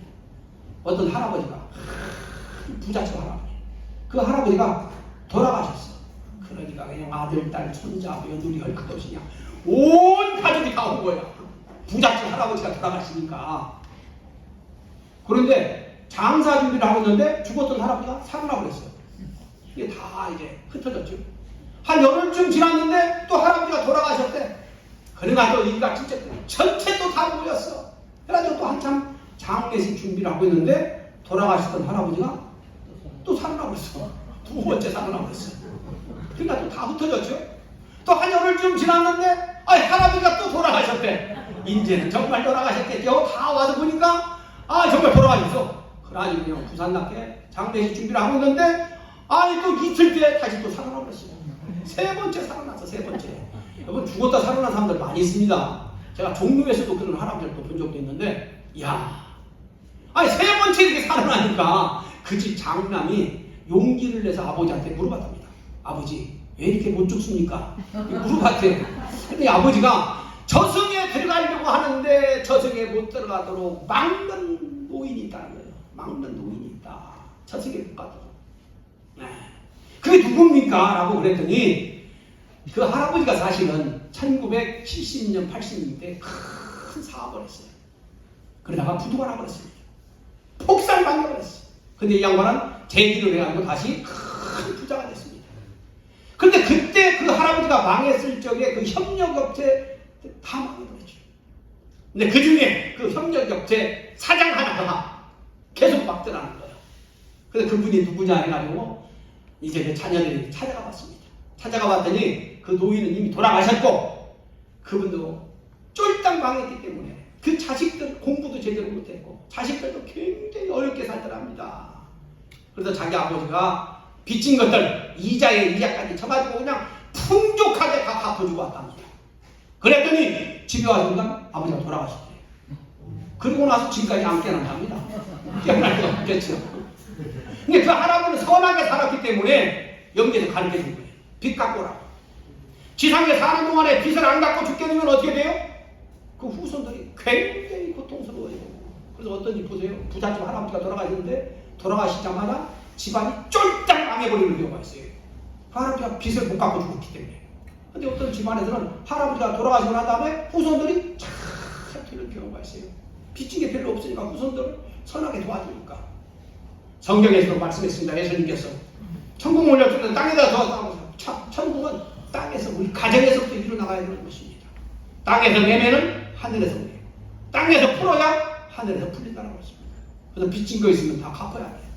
안 그러면은 우리 영인체가 골병든 상태에서 영계에 들어가요. 악명이 되어서 간다라고 하는 것이죠. 우리 영인체는 한꺼번에 쑥 성장하지 않습니다. 우리 육신이 성장하는 것처럼 이렇게 소생이 장성이 3단계로 성장하게 됩니다. 그런데 우리가 확실히 알아야 될 게 있습니다. 영계로 들어가려면은 영계가 있는 곳을 알아야 영계를 가요. 내 영인체가 있고 영계가 있다는 것을 알아야 죽은 후에 영계를 들어가지. 내 영인체도 모르고 영계도 모르는데 어떻게 영계를 가겠어요? 우리가 미국을 가려면은 미국이 있다는 것을 알아야 가고 미국을 어떻게 가야 된다는 것을 알아야 미국을 가잖아요. 그래서 영계가 있는 걸 확실히 알아야 되고 우리 속사람 영인체가 있는 것을 확실히 알고 난 다음에 돌아가셔야 영계로 들어가는 것입니다. 영계도 모르고 영인체도 모르고 갑자기 죽어버렸어. 그럼 영계 못 들어가고 뭐가 되려? 잠령, 유령이 되는 거예요. 그럼 사람들 깜짝깜짝 놀라게 하고 말이죠. 그래서 지상에 사는 동안에 우리 영인체가 이렇게 건강하게 성장하게 선한 생활을 많이 합니다. 많이 베풀며 살아야 돼요. 근데 어떤 사람이 그래. 아니 내가 있어야 베풀지. 내가 없는데 어떻게 베풀어? 야, 부처님이 참 좋은 말씀을 하시더라고요. 잡보장경이라고 하는 무죄칠시라는 말이 있어요. 아무것도 없어도 베풀 수 있다는 거예요. 그렇죠? 밝은 얼굴로 좋은 말로 아주 참 따뜻한 마음으로 따뜻한 눈빛으로 내 몸으로 헌신 봉사해서 그 다음에 자리를 양보해주면서 필요한 것을 느끼면서 이렇게 얼마든지 도우며 살 수 있다는 거예요.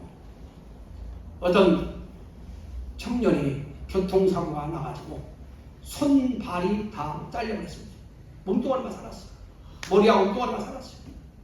그 청년은 병원에서 죽겠다고 소리 지르는 거야. 근데 자살도 못해.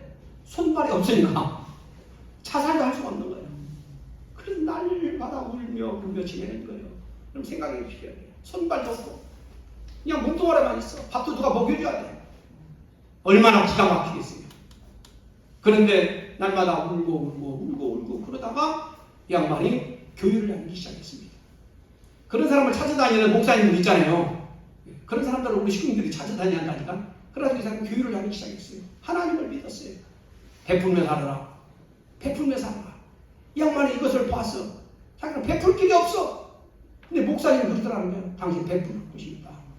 길거리 사거리에서 휠체어에 앉아가지고 지나가는 사람들한테 인사를 해라. 그것이 큰 베품이 될 것이다. 그러니까 이 양반이 휠체어에 앉아서 지나가는 사람들 앞에 다 저를 안녕하세요. 행복하게 사세요. 날마다 인사를 하는 거예요. 그게 놀라운 기적을 일으켰습니다.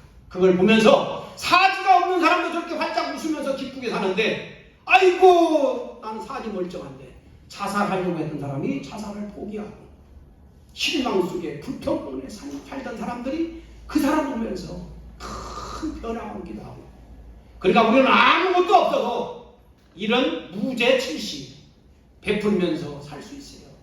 옆에 사람을 위해서 기도해주고 따뜻하게 대해주고 양보해주고 조금 내 몸을 빌려주어서 도와주고 그래보세요. 그래야 우리 속사람 영인체가 건강하게 성장된다고 하는 것이죠. 우리는 어머니 뱃속에서 뭐 하려고 10달 동안 있었어요? 어머니 뱃속에서는 가장 중요한 것이 탯줄과 태반입니다. 얼마나 그게 중요해요. 그 끊어지면 큰일 나잖아요. 뭐라고 10달 있었어요? 지상 준비하는 것입니다. 여러분 어머니 뱃속에서 지상에 나오는 순간에 탯줄 태반은 죽는 거예요. 탯줄 태반이 안 죽고 계속 우리 몸뚱아리에 달려있으면 어떻게 되겠어요? 탯줄 태반이 잘 죽어졌기 때문에 우리가 이 세상에 잘 태어난 겁니다. 여러분 어머니 뱃속에서 잘못해가지고 손발이 없이 태어나지 그러면 지상 100년 사는 동안에 얼마나 불편하겠습니까? 마찬가지로 지상에서 우리가 한 100년 사는데 뭐하러 살아요? 속사람 영혼을 성장시키기 위해서 지상에 사는 것입니다. 한 100년 동안 뭐하러 살아요? 내 영인체를 성장시켜가지고 영원한 천상에 들어가기 위해서. 그래서 우리 인간은 3단계 여행을 하는 것입니다. 그래서 지상에서 뭐 하려고 사느냐? 잘 죽으려고. 육신은 잘 죽어서 흙으로 돌아가게 하고 그 속사람 영혼은 천국에 들어가게 하기 위해서 우리가 지상에서 사는 것입니다. 그래서 지상에서 잘 살아야 어떻게 돼요? 잘 죽는다. 어떤 사람은 영계를 모르니까 죄를 많이 졌으니까 그냥 영계 안 들어가겠다고 안 죽겠다고 막 바둥바둥하는 사람들이잖아요. 죄 짓지 말고 선하게 살아서 잘 죽여야 된다. 잘 죽으려고 산다. 우리 따라서 해볼까요? 잘 죽자. 잘 죽으려고 산다니까 우리가. 사람이 갑작스럽게 죽게 되면요 깜짝 놀란답니다. 나도 이런 경험을 한 적이 있어요. 내가 누워있는데 갑자기 내 영혼이 빠져나가봤어. 그래가지고 내 영혼이 내 입술에 이렇게 보는 그런 경험을 한 적이 있어요. 내가 둘이 돼버립니다. 내가 둥둥 뜹니다. 아팠던 것도 안 아프게 버려요. 그게 깜짝 놀라는 거예요. 사람이 영계와 영인체를 모르기 때문에 함부로 사는 거예요. 그래서 분명히 영계가 있고 영인체가 있고 하나님이 계신다는 것을 철저히 느끼면서 지상 사는 동안에 아무리 작더라도 죄는 짓지 말아야 합니다. 우리 따라서 한번 해볼까요? 죄 짓지 말자. 죄 짓는 사람은 뭐라고 해요? 나쁜 놈. 그러잖아요. 나쁜 놈. 나쁜 놈이 뭐예요? 너는 없고 나쁜이다. 그런 뜻이에요. 이기적으로 산다. 지 욕심만 채고 산다. 나쁜 놈으로 살아면 안 됩니다. 상대를 위하여서 베풀면서 살아야 우리 속사람 영이체가 건강하게 성장되어 나간다고 하는 것이죠. 그래서 우리가 죽게 되면은 장례식을 하는 얘기, 장례식 하면 안 돼요. 여러분들은 전부 다 축복을 받아가지고 성화식을 해야 됩니다. 하나님을 위하여서 하늘나라를 위하여 살았으니 우리는 거룩하게 성화되는 거예요. 그래서 돌아가시게 되면 장례식이 아니고 우리는 성화식을 하게 됩니다. 장례식은 뭐예요? 죽은 사람 어디로 가는 줄도 몰라고 그냥 의식을 행하는 거예요. 근데 성화식은 그가 거룩하게 성화되어서 하나님 품속으로 돌려보내드리는 송별식 하는 것이 성화식이에요. 그러니까 어떻게 되겠어요? 우리는 장례식 이렇게 화려하게 옷을 단장시켜놓고 이 장례식을 하게 되는 것입니다. 그래서 여러분 다 축복을 받고 지상에서 선하게 다 사시다가 참으로 아름다운 이 거룩한 성화식을 다 승리하는 여러분들 되기를 축원드리겠습니다. 제가 목표를 할 적에 부산에서 옛날에 목표를 했어요. 처음 목표를 부산에서 시작했는데 그때 이렇게 사람들을 모집을 해가지고 부곡 온천에 가가지고 오전에 2시간 강의하고 점심 먹고 목욕시켜드린 다음에 모시고 돌아오는 그런 세미나를 계속 했었습니다. 근데 한 번은 어떤 할머니가 오신 거예요. 그냥 우아래 하얀 옷을 입은 할머니가 오셨는데 맨 앞자리에 이렇게 앉아서 제 강의를 듣더니 첫 강의 끝날 때쯤에 울기 시작해요. 두 번째 강의를 시작했는데 계속 울어. 아니 하얀 옷이 앞에가 다 젖도록 막 거예요. 강의가 끝났어. 이제 점심을 먹고 가야겠지. 근데 점심 먹으러 달라고 할머니가 계속 엎드려서 울고 있는 거예요. 근데 저도 못 가죠. 그 할머니 앞에 이렇게 쓱 나가다니까 할머니가 거의 기어 나오다시피 하면서 대다리를 붙들고 부처님 감사합니다. 부처님 감사합니다. 그러는 거예요. 아니 저보고 부처님이래. 그래서 이유를 물어봤어요. 할머니는 6.25 사변 때 남편을 잃어버렸습니다. 아들 하나, 딸 하나 낳았고 6.25 사변에 참전다가 돌아가셔버렸어. 아들, 딸을 그래도 어느 정도 해가지고 중학교 정도 보낸 다음에 할머니가 잃어보니까 불교에 귀의해가지고 보살님이 되셨습니다. 하늘로부터 큰 능력을 받아가지고 이 양반이 사람들 치유도 해주러 다녔어요. 근데 이 양반이 우리 교회에 어떻게 인연이 돼가지고 와서 강의를 들었어요. 근데 강의를 듣는데 이 양반이 엄청난 감동을 받게 된 거예요. 왜 그랬을까요? 지난 20년 동안 보살 생활하면서 늘 부처님께 기도하게 되고 부처님이 오셔서 강의를 했답니다. 말씀을 해줬대요. 20년 동안 부처님이 말씀하신 내용을 딱 2시간 동안에 제가 요약해가지고 말을 하는 거예요. 얼마나 놀랬겠습니까? 그래서 그 할머니가 저를 붙들고 부처님 그랬던 거예요. 그 할머니가 어떻게 되겠어요? 자기 신도들, 자기 교인들을 전체 다 데리고 자기 가족들 전체 다 데리고 우리 교회로 왔지요. 그런데 그 할머니가 이제 우리 교회를 열심히 다니는데 어느 날 6.25 사변대 가서 죽었던 남편이 쓰고 왔더라는 거예요. 깜짝 놀라가지고 왜 왔냐고 물어봤더니 3일 행사하러 왔어 그러더라는 거예요. 그래가지고 3일 행사를 하고 둘이 같이 사는 거 아무도 몰라. 사람들이 보면 미쳤어. 아무도 없는데 조말조말 할아버지하고 대화하고 있는 거예요. 근데 어느 날 할아버지가 그러는 거예요. 당신도 이제 영계 와야 되겠어. 아유 이 세상이 얼마나 좋은데 내가 영계 아니라고. 이 성화식을 하고 영계 오게 되면은 천국 갑니다.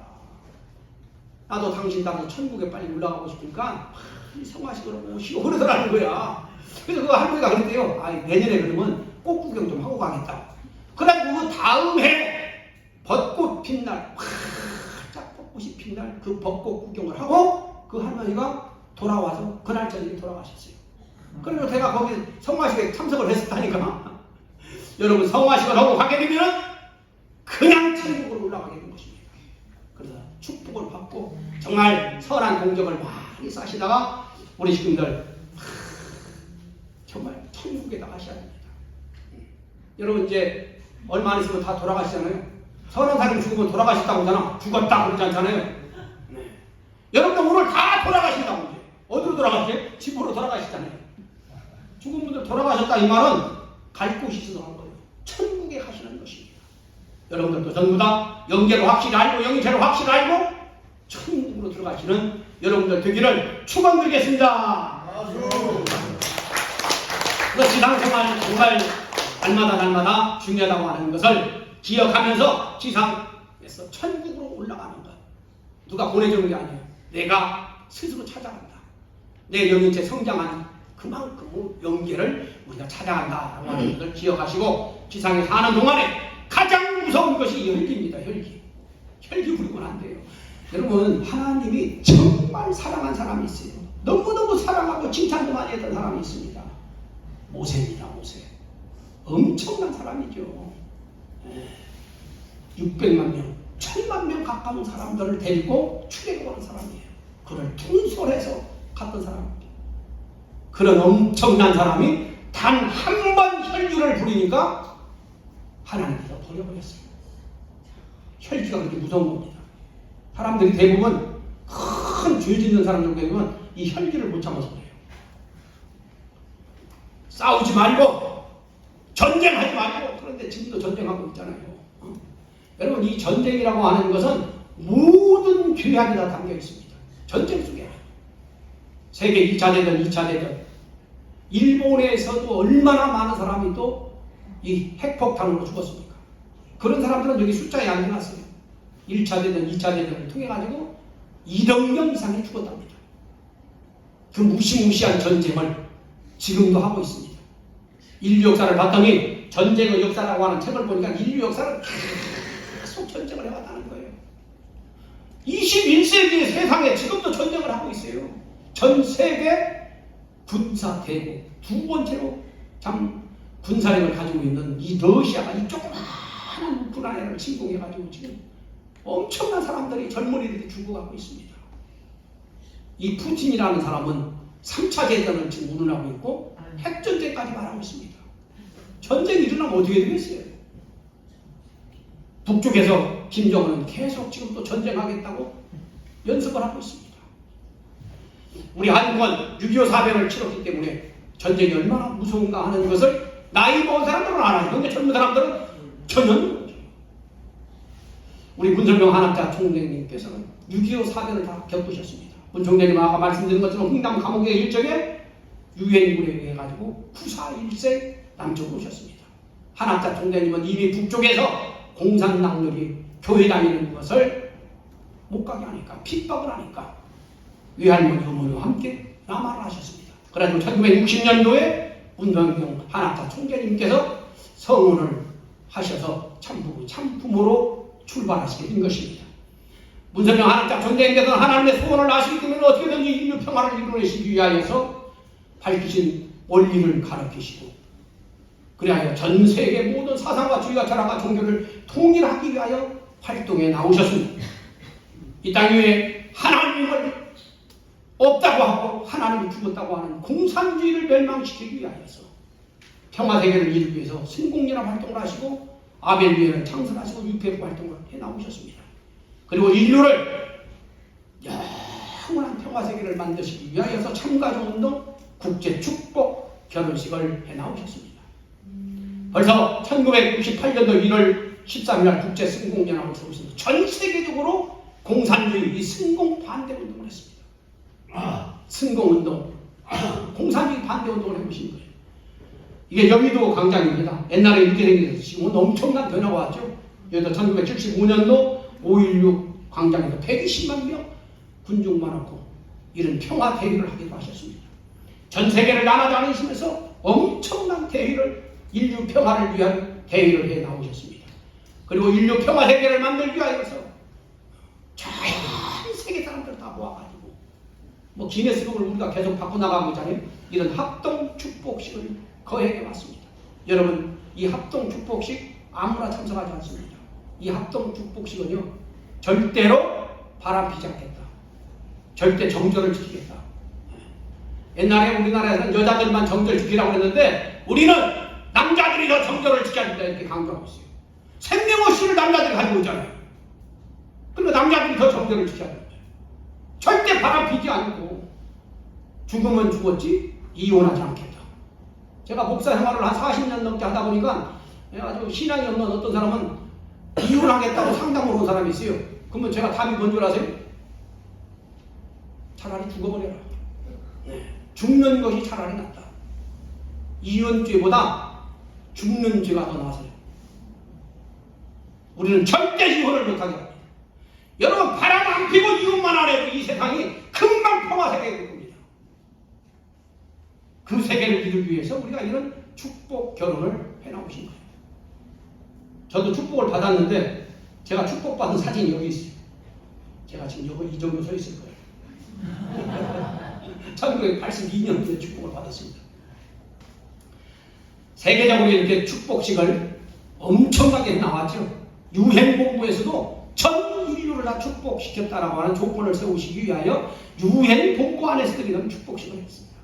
그리고 이제 축복이라고 하는 것은 통일교회를 넘어서 종파를 초월하여서 바람 안 피고 이혼 안 하겠다라고 하는 사람들, 그런 사람들을 신청받아가지고 이런 종교 지도자들, 성직자들 중심 잡고 이런 축복식을 거행해 나왔습니다.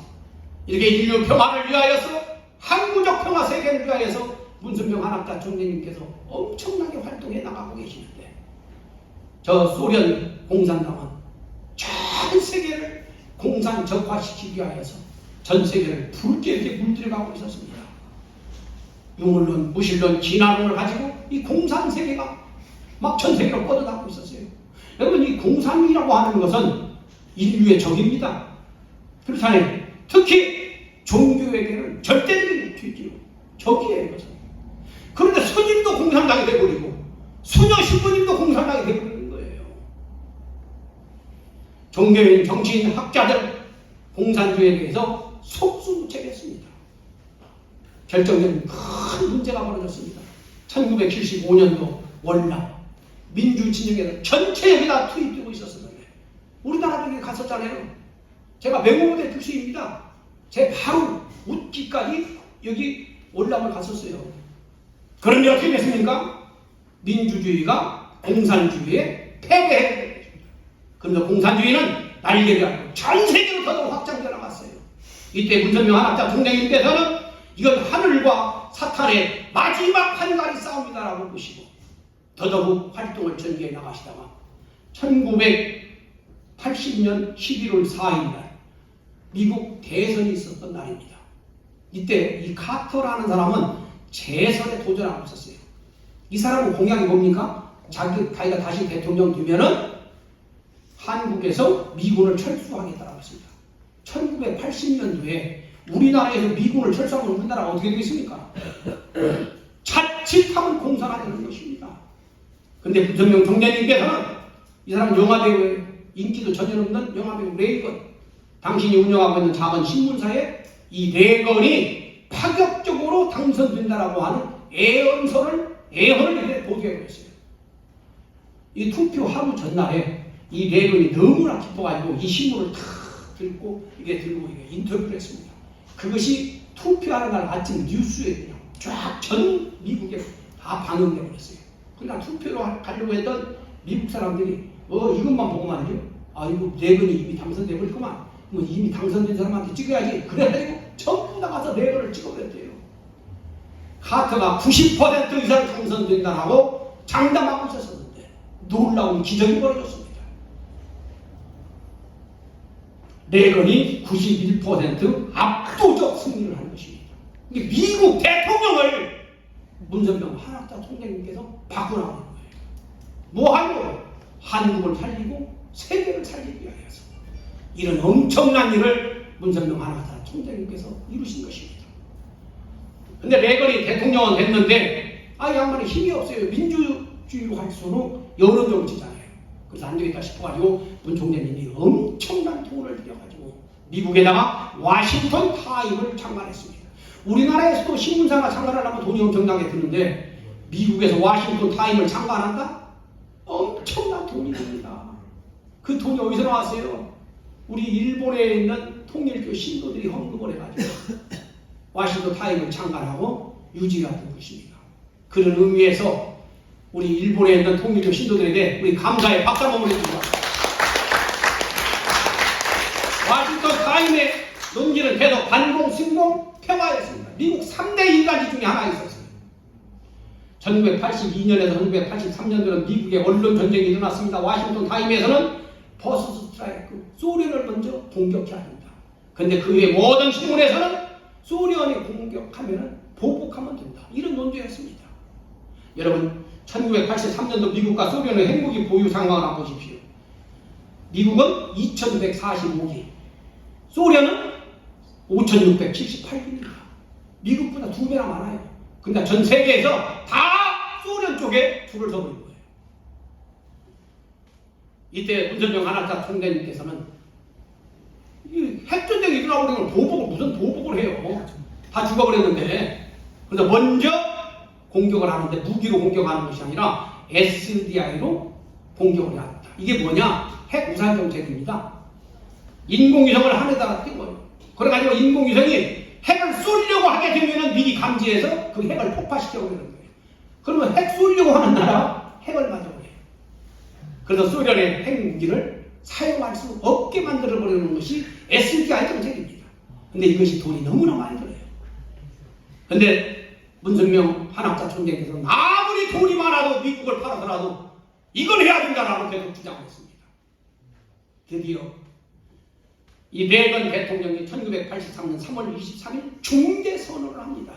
SDI를 미국 국방정책으로 채택하겠다. 그러므로 말미암아서 소련의 5678기나 되는 그런 엄청난 핵폭탄을 사용할 수 없게 만들어요. 그러므로 나아가서 참 놀라운 일이 벌어졌습니다. 여러분, 언론공정평가위원회라고 지금도 있습니다. 리드 오바인 위원장이 그때 질문했던 내용입니다. 뭐라고 질문했는가 한번 보실까요? 만일 냉면은 절정기에 워싱턴 타임즈가 없었더라면 이 세계가 어떻게 되었을까 생각하니 내 몸에 소름이 끼친다. 만일 레건 대통령이 카페에 개표해 있더라면, 만일 문선명 선생께서 워싱턴 타임즈를 창간하지 않았다면, 그리고 만일 워싱턴 타임즈가 SDI를 강력히 지지하지 않았다면 도대체 이 세계는 어떻게 되었을까? 아마도 세계 적화가 이루어졌거나 인류가 핵전쟁으로 멸망하고 있었거나 둘 중에 하나였을 것이다. 문선명 선생님께서 일촉즉발의 위기에서 세계를 구출하신 것이다. 여러분, 이 팩트잖아요. 이거 기억하시고 있다가 정말 세계를 구하신 분이, 대한민국을 구하신 분이 우리 문선명 한학사 총재님이신 것을 우리가 증거해야 합니다. 우리나라에 지성이들도 이거 아는 사람이 많습니다. 우리들이 알기 때문에 이제 이 팩트니까 증거를 해야 된다고 하는 것이죠. 여러분, 소련도 하나님의 자녀들이잖아요. 그래서 문선명 한학사 총재님께서 1990년 4월 11일 소련으로 하셔서, 이 사람이 누구예요? 고로비를 만납니다. 고르바초프를. 그래서 이 사람 전도해버렸어요. 레닌 동상을 헐어라, 개방개혁 계속 추진해라, 하나님을 믿어라. 저 소련 사람들, 러시아 정교가 있잖아요. 다 하나님 믿던 사람들이에요. 근데 이게 공산주의 같은 거 가지고 다 무신론자가 되버리고 공산주의자가 되버린 거거든요. 근데 이분들이 정말 문 총재님 전도 받아버렸어요. 하나님을 믿었고 레닌 동상 헐어버렸고 개방개혁을 강력하게 추진해 나가버렸잖아요. 그래서 우리가 말씀을 전할 적에도 그냥 대충 정하면 안 되고 그냥 신념을 가지고, 절대 믿음을 가지고 강력하게 전해야 되는 거예요. 이 고로비 부부가 전도가 되었다니까요. 그러면서 부탁을 했습니다. 소련에 있는 교수와 대학생들 3,500명을 나한테 보내주시오. 그래가지고 그 사람들을 미국에 와가지고 미국에서 교육을 시켜가지고 다시 보냈어요. 개방개혁을 막 추진해 나가고 있는데 소련에 쿠데타가 일어나고 그랬습니다. 고르바초프 개방개혁 절대 반대한다 하면서 옛날로 다시 돌아가자. KGB 국장, 국방부 장관, 내무부 장관, 소련의 최고 실권자들이잖아요. 이 사람들이 쿠데타를 일으켜버렸어요. 그러고 막 크렘린 궁전으로 탱크가 막 들어오고 고르바초프는 감금해버리는 말이죠. 이런 일이 벌어졌어요. 그런데 놀라운 일이 벌어졌습니다. 탱크가 들어오는데 이후에 탱크가 못 가도록 앞에 누워버리고 위에 올라가고 조종사를 끌어내려버리고 이런 일이 벌어져가지고 쿠데타가 3일째 안에 끝나버리고 쿠데타 일으킨 세 사람은 다 자살해버렸어요. 이 사람들이 누구예요? 끌어낸 사람들이 문 총재님이 불러다가 미국에서 교육시킨 3,500명 교수 대학생들입니다. 그때 소련의 교육부 차관이 했던 증거입니다. 문선명 선생에 의하여 미국에서 교육받고 돌아온 대학생들이 공산당 쿠데타를 막는데 결정적인 역할을 했다. 고르바초프는 돌아와서 사임을 하고 공산당을 해체시켜버렸죠. 그리고 고르바초프는 한국에 와서 청와대를 간 것이 아니라 문 총재님 저택을 갔습니다. 당신 때문에 총재님 때문에 내가 살았습니다. 감사 인사를 드렸습니다. 우리가 확실히 증거를 해야 합니다. 소련 공산주의가 지금까지도 살아있으면 어떻게 됐겠어요? 공산주의, 소련 공산주의 붕괴에 문성명 한학자 총재님께서 결정적인 역할을 했다고 하는 것을 우리가 증거해야 하는 것입니다. 그러고 나서 문성명 한학자 총재님께서는 북한으로 가셨어요. 1991년 11월 30일 북한에 가셔서 북한 최고 지도자들, 만수대 우리나라 국회의사당 같은 데에서 최고 지도자들 모아놓고 공산주의 갖고는 안 된다. 세계평화 안 이루어진다. 특히 김일성 주체사상 가지고는 절대 세계 통일, 남북한 통일도 안 된다. 세상에 거기가 어딘데 그런 말씀을 있겠어요. 그런 얘기를 다 녹음해가지고 김일성한테 보고를 했습니다. 근데 김일성이 그 보고를 듣고 정말로 목사 중에 목사를 내가 만나게 됐구나. 그래가지고 오게 했다는 거 아니에요. 그래서 문선명 총재님과 한학자 총재님이 김일성 주석을 만나서 이렇게 회담하는 장면입니다. 여러분, 북한의 조선말 대사전, 정책 대사전이라는 게 있어요. 거기 뭐라고 쓰냐면 통일계와 문 선생은 엄청난 괴로 도당 승공의 교수다. 근데 이렇게 만나서 회담을 했어요. 이 회담한 내용이 이렇게 북한 신문을 딱 하나 뿌리지 않는 게 노동신문 일면의 사진이 실렸고, 그리고 북한에는 절대 하나님 자를 쓸 수가 없습니다. 근데 문 총재님이 말씀을 하셨기 때문에 북한 노동신문에 처음으로 마지막으로 이렇게 하나님을 보도했다는 거예요. 당시에 문선명 총재님과 김일성 주석이 회담을 해가지고 합의한 내용입니다. 이산가족 만나게 하자, 핵사찰 받아라, 경제 투자하자, 남북 정상을 만나자. 다 이게 이루어졌잖아요. 만약에 정말 해방군이 없었으면 북한 사람들 돈을 좋아하잖아요. 돈을 막 왕창 갖다 주면서 해방을 하니까 이 경제 투자 쪽에서 일이 벌어진 것이 잘못되어 버린 거예요. 만약에 문 총재님이 합의한 내용을 그대로 우리가 추진에 들어간다면 벌써 남북 통일했을 것입니다. 해방군들이 없었습니다.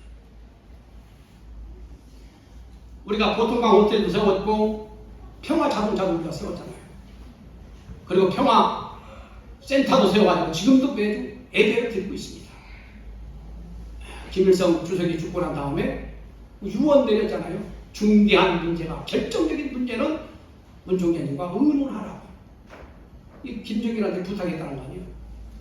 그래서 김정일이 살아있을 적에는 해마다 문 총재님, 한학자 총재님 생신이 되게 되면 이런 예물을 보내왔습니다. 지금도 우리 한국에 지금 북한과 완전히 다 전달됐잖아요. 누구예요? 우리 한 총재님이 지금 불러서 쓰고 있는 사람 아닙니까? 이 사람 피곤에 물어봤더니 북한을 자기가 한 4, 500번을 왔다 갔다 했대요. 지금도 북한과 채널은 유일하게 전 세계적으로 딱 우리밖에 없습니다. 작년도 8월 14일 날 우리 문선명 총재님 성화 10주기였는데 그때도 북쪽에서 이렇게 화환을 보내줬고, 그 다음에 유가족들에게 위로 글도 이렇게 보내줬습니다. 문선명 총재님께서는 인류 평화를 이루내시기 위하여서 유엔이 사명을 못하니까 아벨 유엔을 창설을 하셨습니다. 전 세계에 엄청난 기반을 닦으셨습니다. 제가 시골 촌놈입니다. 촌놈. 아주 시골 골짜기에서 태어났는데 우리 통일교 들어와서 문 총재님, 한학자 총재님 따라다니다 보니까 전 세계 제가 한 50여 개국을 다녔더라고요. 전 세계 우리 기반이 있으니까 어디를 가든지 우리 통일교만 찾아가게 되면은 우리는 안정적으로 투어를 할 수가 있는 것이죠. 우리 문선명 총재님께서는 2012년 7월 16일 날 아벨 여성 유해를 창설하시고 이걸 마지막으로 이 행사를 하시고 문 총재님은 성화하셨습니다. 문 총재님은 지상에 계시는 동안에 전 세계 순위 강연을 2664일을 하셨더라고요. 지상에서 하신 일 다 마치시고 2012년 9월 3일날 문 총재님은 아까 말씀드린 대로 이제 천상으로 오르셔가지고 천국에서 우리를 지켜보고 계시는 것입니다. 문 총재님은 어느 날 갑자기 돌아가신 게 아니에요. 2005년 7월 20일날 이미 말씀하셨어요. 93세 이전에 내가 성화할지도 모른다. 딱 93세에 성화하셨어요.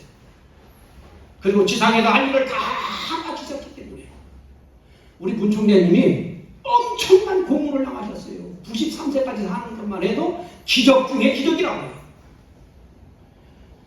2012년 8월 13일 돌아가시기 20일 전에 이제 마지막으로 이 말씀을 하셨습니다. 다 이루었다. 유언처럼 이 말씀을 남기시고 다 이루었다. 지상 살일 다 끝냈다. 그러시고 성화를 하신 것입니다. 문 총재님이 성화하신 이후에 우리 한학자 총재님이 얼마나 힘들었겠습니까? 여러분 역사에 가장 인고부부로 살았던 분이 우리 한학자 문성경 총재님 부부입니다. 어디를 가든지 조금만 갈래도 꼭 손잡고 다녔잖아요. 그렇게 사시다가 문 총재님 영계를 가셨으니 한 총재님이 얼마나 힘들었겠어요. 한 총재님은 문 총재님이 영계 가신 후에 100일이 넘도록 눈이 뚱뚱 부어 있었습니다. 날마다 저녁마다 아마 우셨을 거예요. 그래도 한 총재님은 일어나셔서 중단 없는 전기를 선포하시고 앞장서셨습니다. 그리고 매년 축복식을 이렇게 거대한 축복식을 계속 진행하고 있고 전 세계를 날아다니시면서 전도하기 시작했습니다. 여러분 문 총재님 그러셨어요. 공산당 전도도 가능하다. 하나님 있다는 것만 가르쳐주면 공산당은 바로 전도가 돼요.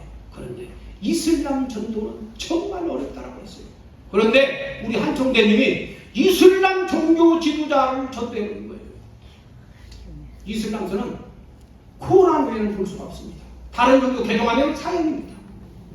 이슬람 지도자를 전도했고 생명을 걸고 이 사람이 생각한 대통령을 전도를 해서 이슬람권에서 아프리카에서 큰 서밋을 승리하고 축복식까지 거행했어요. 여러분 이슬람 쪽에 가가지고 기독교 지도자가 이런 집회를 하는 것은 역사의 처음입니다. 우리 한 총재님 정말 엄청난 어른이신 것을 우리가 알아야 됩니다. 이런 대승리를 하신 우리 한 총재님께 큰 영광을 박수합니다. 지금 승리를 이루신다는 한 총재님은 전 세계에서 가장 한맺힌 곳을 갔습니다. 전 세계에서 한맺힌 곳이 어딜까요? 아프리카죠. 그 중에서도 이 고래성, 세네갈에 있는 고래성입니다.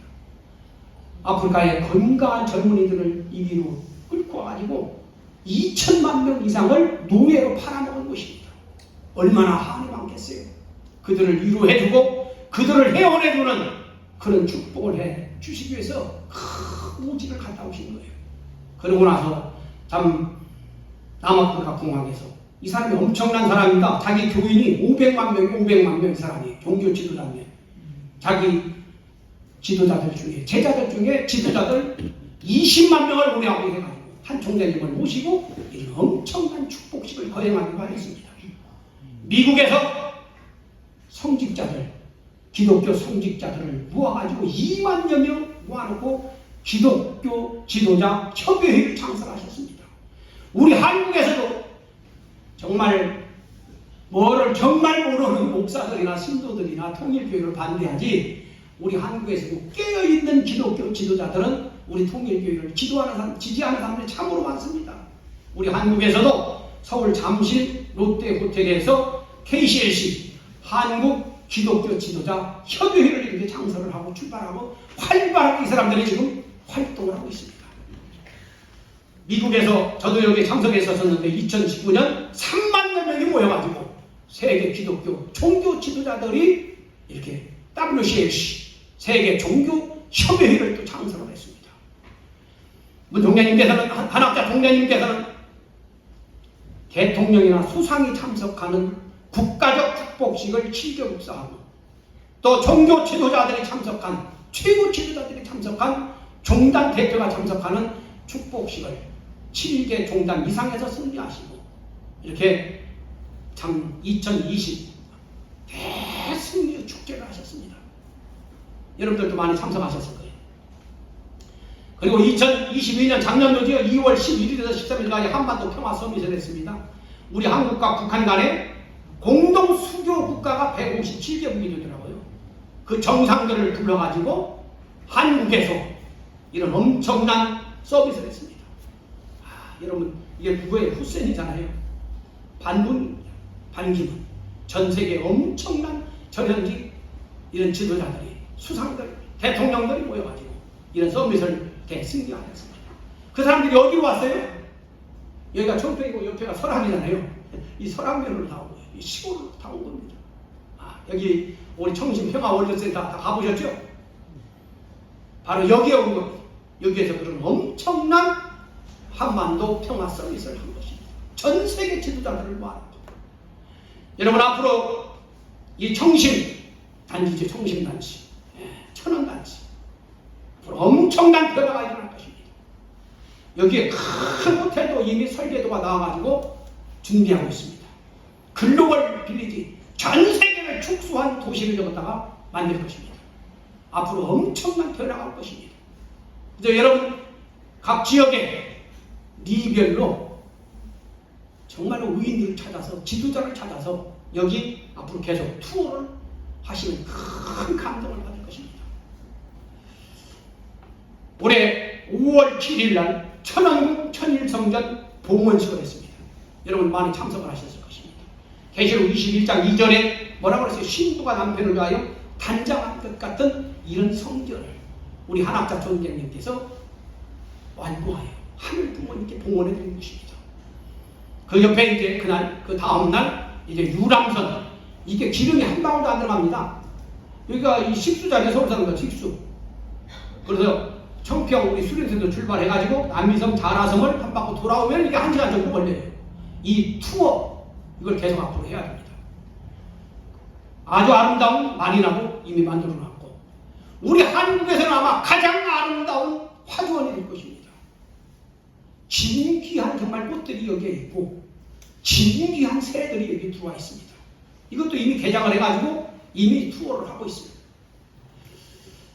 그리고 여기 천안궁 안에 미술관동이 있는데 여기는 보물 중에 보물들이 다 들어가 있습니다. 돈으로 환산하게 되면은 3조 내지 5조 정도 된다고 합니다. 엄청난 진귀한 보물들이 여기 들어가 있습니다. 상상할 수 없는 보물들이, 어디서 볼 수 없는 보물들이 이 안에 다 들어옵니다. 이거 돈으로 살 수가 없어요. 그런데 이미 문성명 한학자 총장님께서 전 세계로부터 받은 그런 진귀한 보물들 3,000여 점이 넘는데, 그게 지금 창고에가 박물관에 다 보자기로 쌓아져가지고 있었었는데 여기 다 나옵니다. 보물들이. 진귀한 보물들이. 여러분, 돈 있는 사람들은요, 세계 관광단이잖아요. 이거 보고 싶어서라도 전 세계에서 앞으로 오게 된다고 하는 것입니다. 그리고 천일성전 입구에 이런 피스 로고스 러브라고 하는 이제 조각상이 세워지게 되고 안에 들어가게 되는데, 이 위에는 정말 휘황찬란한 스테인 글라스가 상징해요. 이게 하나님 눈을 상징해요. 밑으로 내렸다 위에 올라갔다 그런다. 아직은 개장이 안 됐는데 저희는 세계본부에 가보기 때문에 이걸 몇 번이나 가서 봤었죠. 그리고 땅바닥에는 7가지의 꽃들도 장식되어 있는데 밟고 지나가기가 아까울 정도로 아름답습니다. 그리고 옆에는 진귀한 성화 14점이 세워졌습니다. 바로 이건데요, 나전 7기 작품인데 이게 엄청나게 큽니다. 이게 적은 것이 높이가 5m예요. 큰 것은 7m가 넘습니다. 엄청나게 큰 작품 14점이 쫙 전시되어 있습니다. 이게 나전 7기로 만들었기 때문에 1000년이 가도 2000년이 가도 변하지 않습니다. 이 작품은요, 우리 한국 최고의 무형문화재 명작이 만들었습니다. 이 작품은 전 세계에 없습니다. 이 작품을 보고 싶어서라도 전 세계에서 볼 수밖에 없도록 이 작품을 만든 것입니다. 앞으로 머지않아서 이 작품들은 전부 다 무형문화재, 유네스코에 등재가 되게 될 것입니다. 우리 한학자 총장님께서 뭐 하려고 이 천안단지를 이렇게 아름답게 만들고 있을까요? 전 세계 사람들이 여기 오게 만들어요. 제가 한 20년 전에 바티칸에 가봤어요. 이야, 바티칸에 들어가려고 거기 줄을 서 있는데 얼마나 그 길이 길은지 몰라요. 거기 한 50%는 한국 사람 같더라고요. 이야, 엄청나요.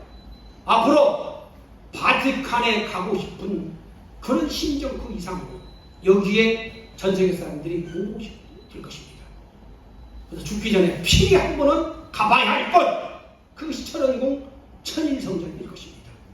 그래가지고 전 세계 사람들이 여기 오게 해가지고 뭐 할 거고, 이제 천일공 안착 시대가 됐잖아요. 하나님 꿈을 이루어드려야 됩니다. 뭘로? 교육을 시켜야 돼요. 사람들이 모르니까 죄를 짓는단 말이에요. 모르니까 함부로 살아요. 교육을 해야 돼. 하늘 부모님에게 대해서 교육을 시켜야 됩니다. 그래가지고 새로운 평화를 위하여 살아가도록 교육시키기 위하여서 여기를 이렇게 단장시켜 놓은 것입니다. 여러분, 이스라엘 민족이 왜 망하는 거 아십니까? 불신하고 우상숭배하고 음란 죄를 졌기 때문에. 그런데 결정적으로 죄를 짓도록 만든 사람들이 이 레위 지파입니다. 다른 지파들은 분깃을 다 받았어요. 땅을 다 받았는데 레위 지파는 아무도 못 받았어요. 교육시키라고. 다른 지파들을 다 교육시키면서 종교의식을 해가면서 그들로부터 헌금 받아가지고 생활하라고. 그런데 이 레위 지파들이 책임을 못하고 그들이 앞장서서 죄를 저질렀어요. 여러분, 이 시대에 지금 죄가 얼마나 강폭합니까? 음란죄가 얼마나 많아요. 어? 우리 2세들이 벌써 막 죄에 빠져있는 사람도 있어요. 음란죄를 넘어가지고 동성연애, 성전환 수술, 이게 상상할 수도 없는 짓거리를 우리 주변에서 막 하고 있지 않습니까? 교육해야 된다. 교육. 누가 해야 돼요?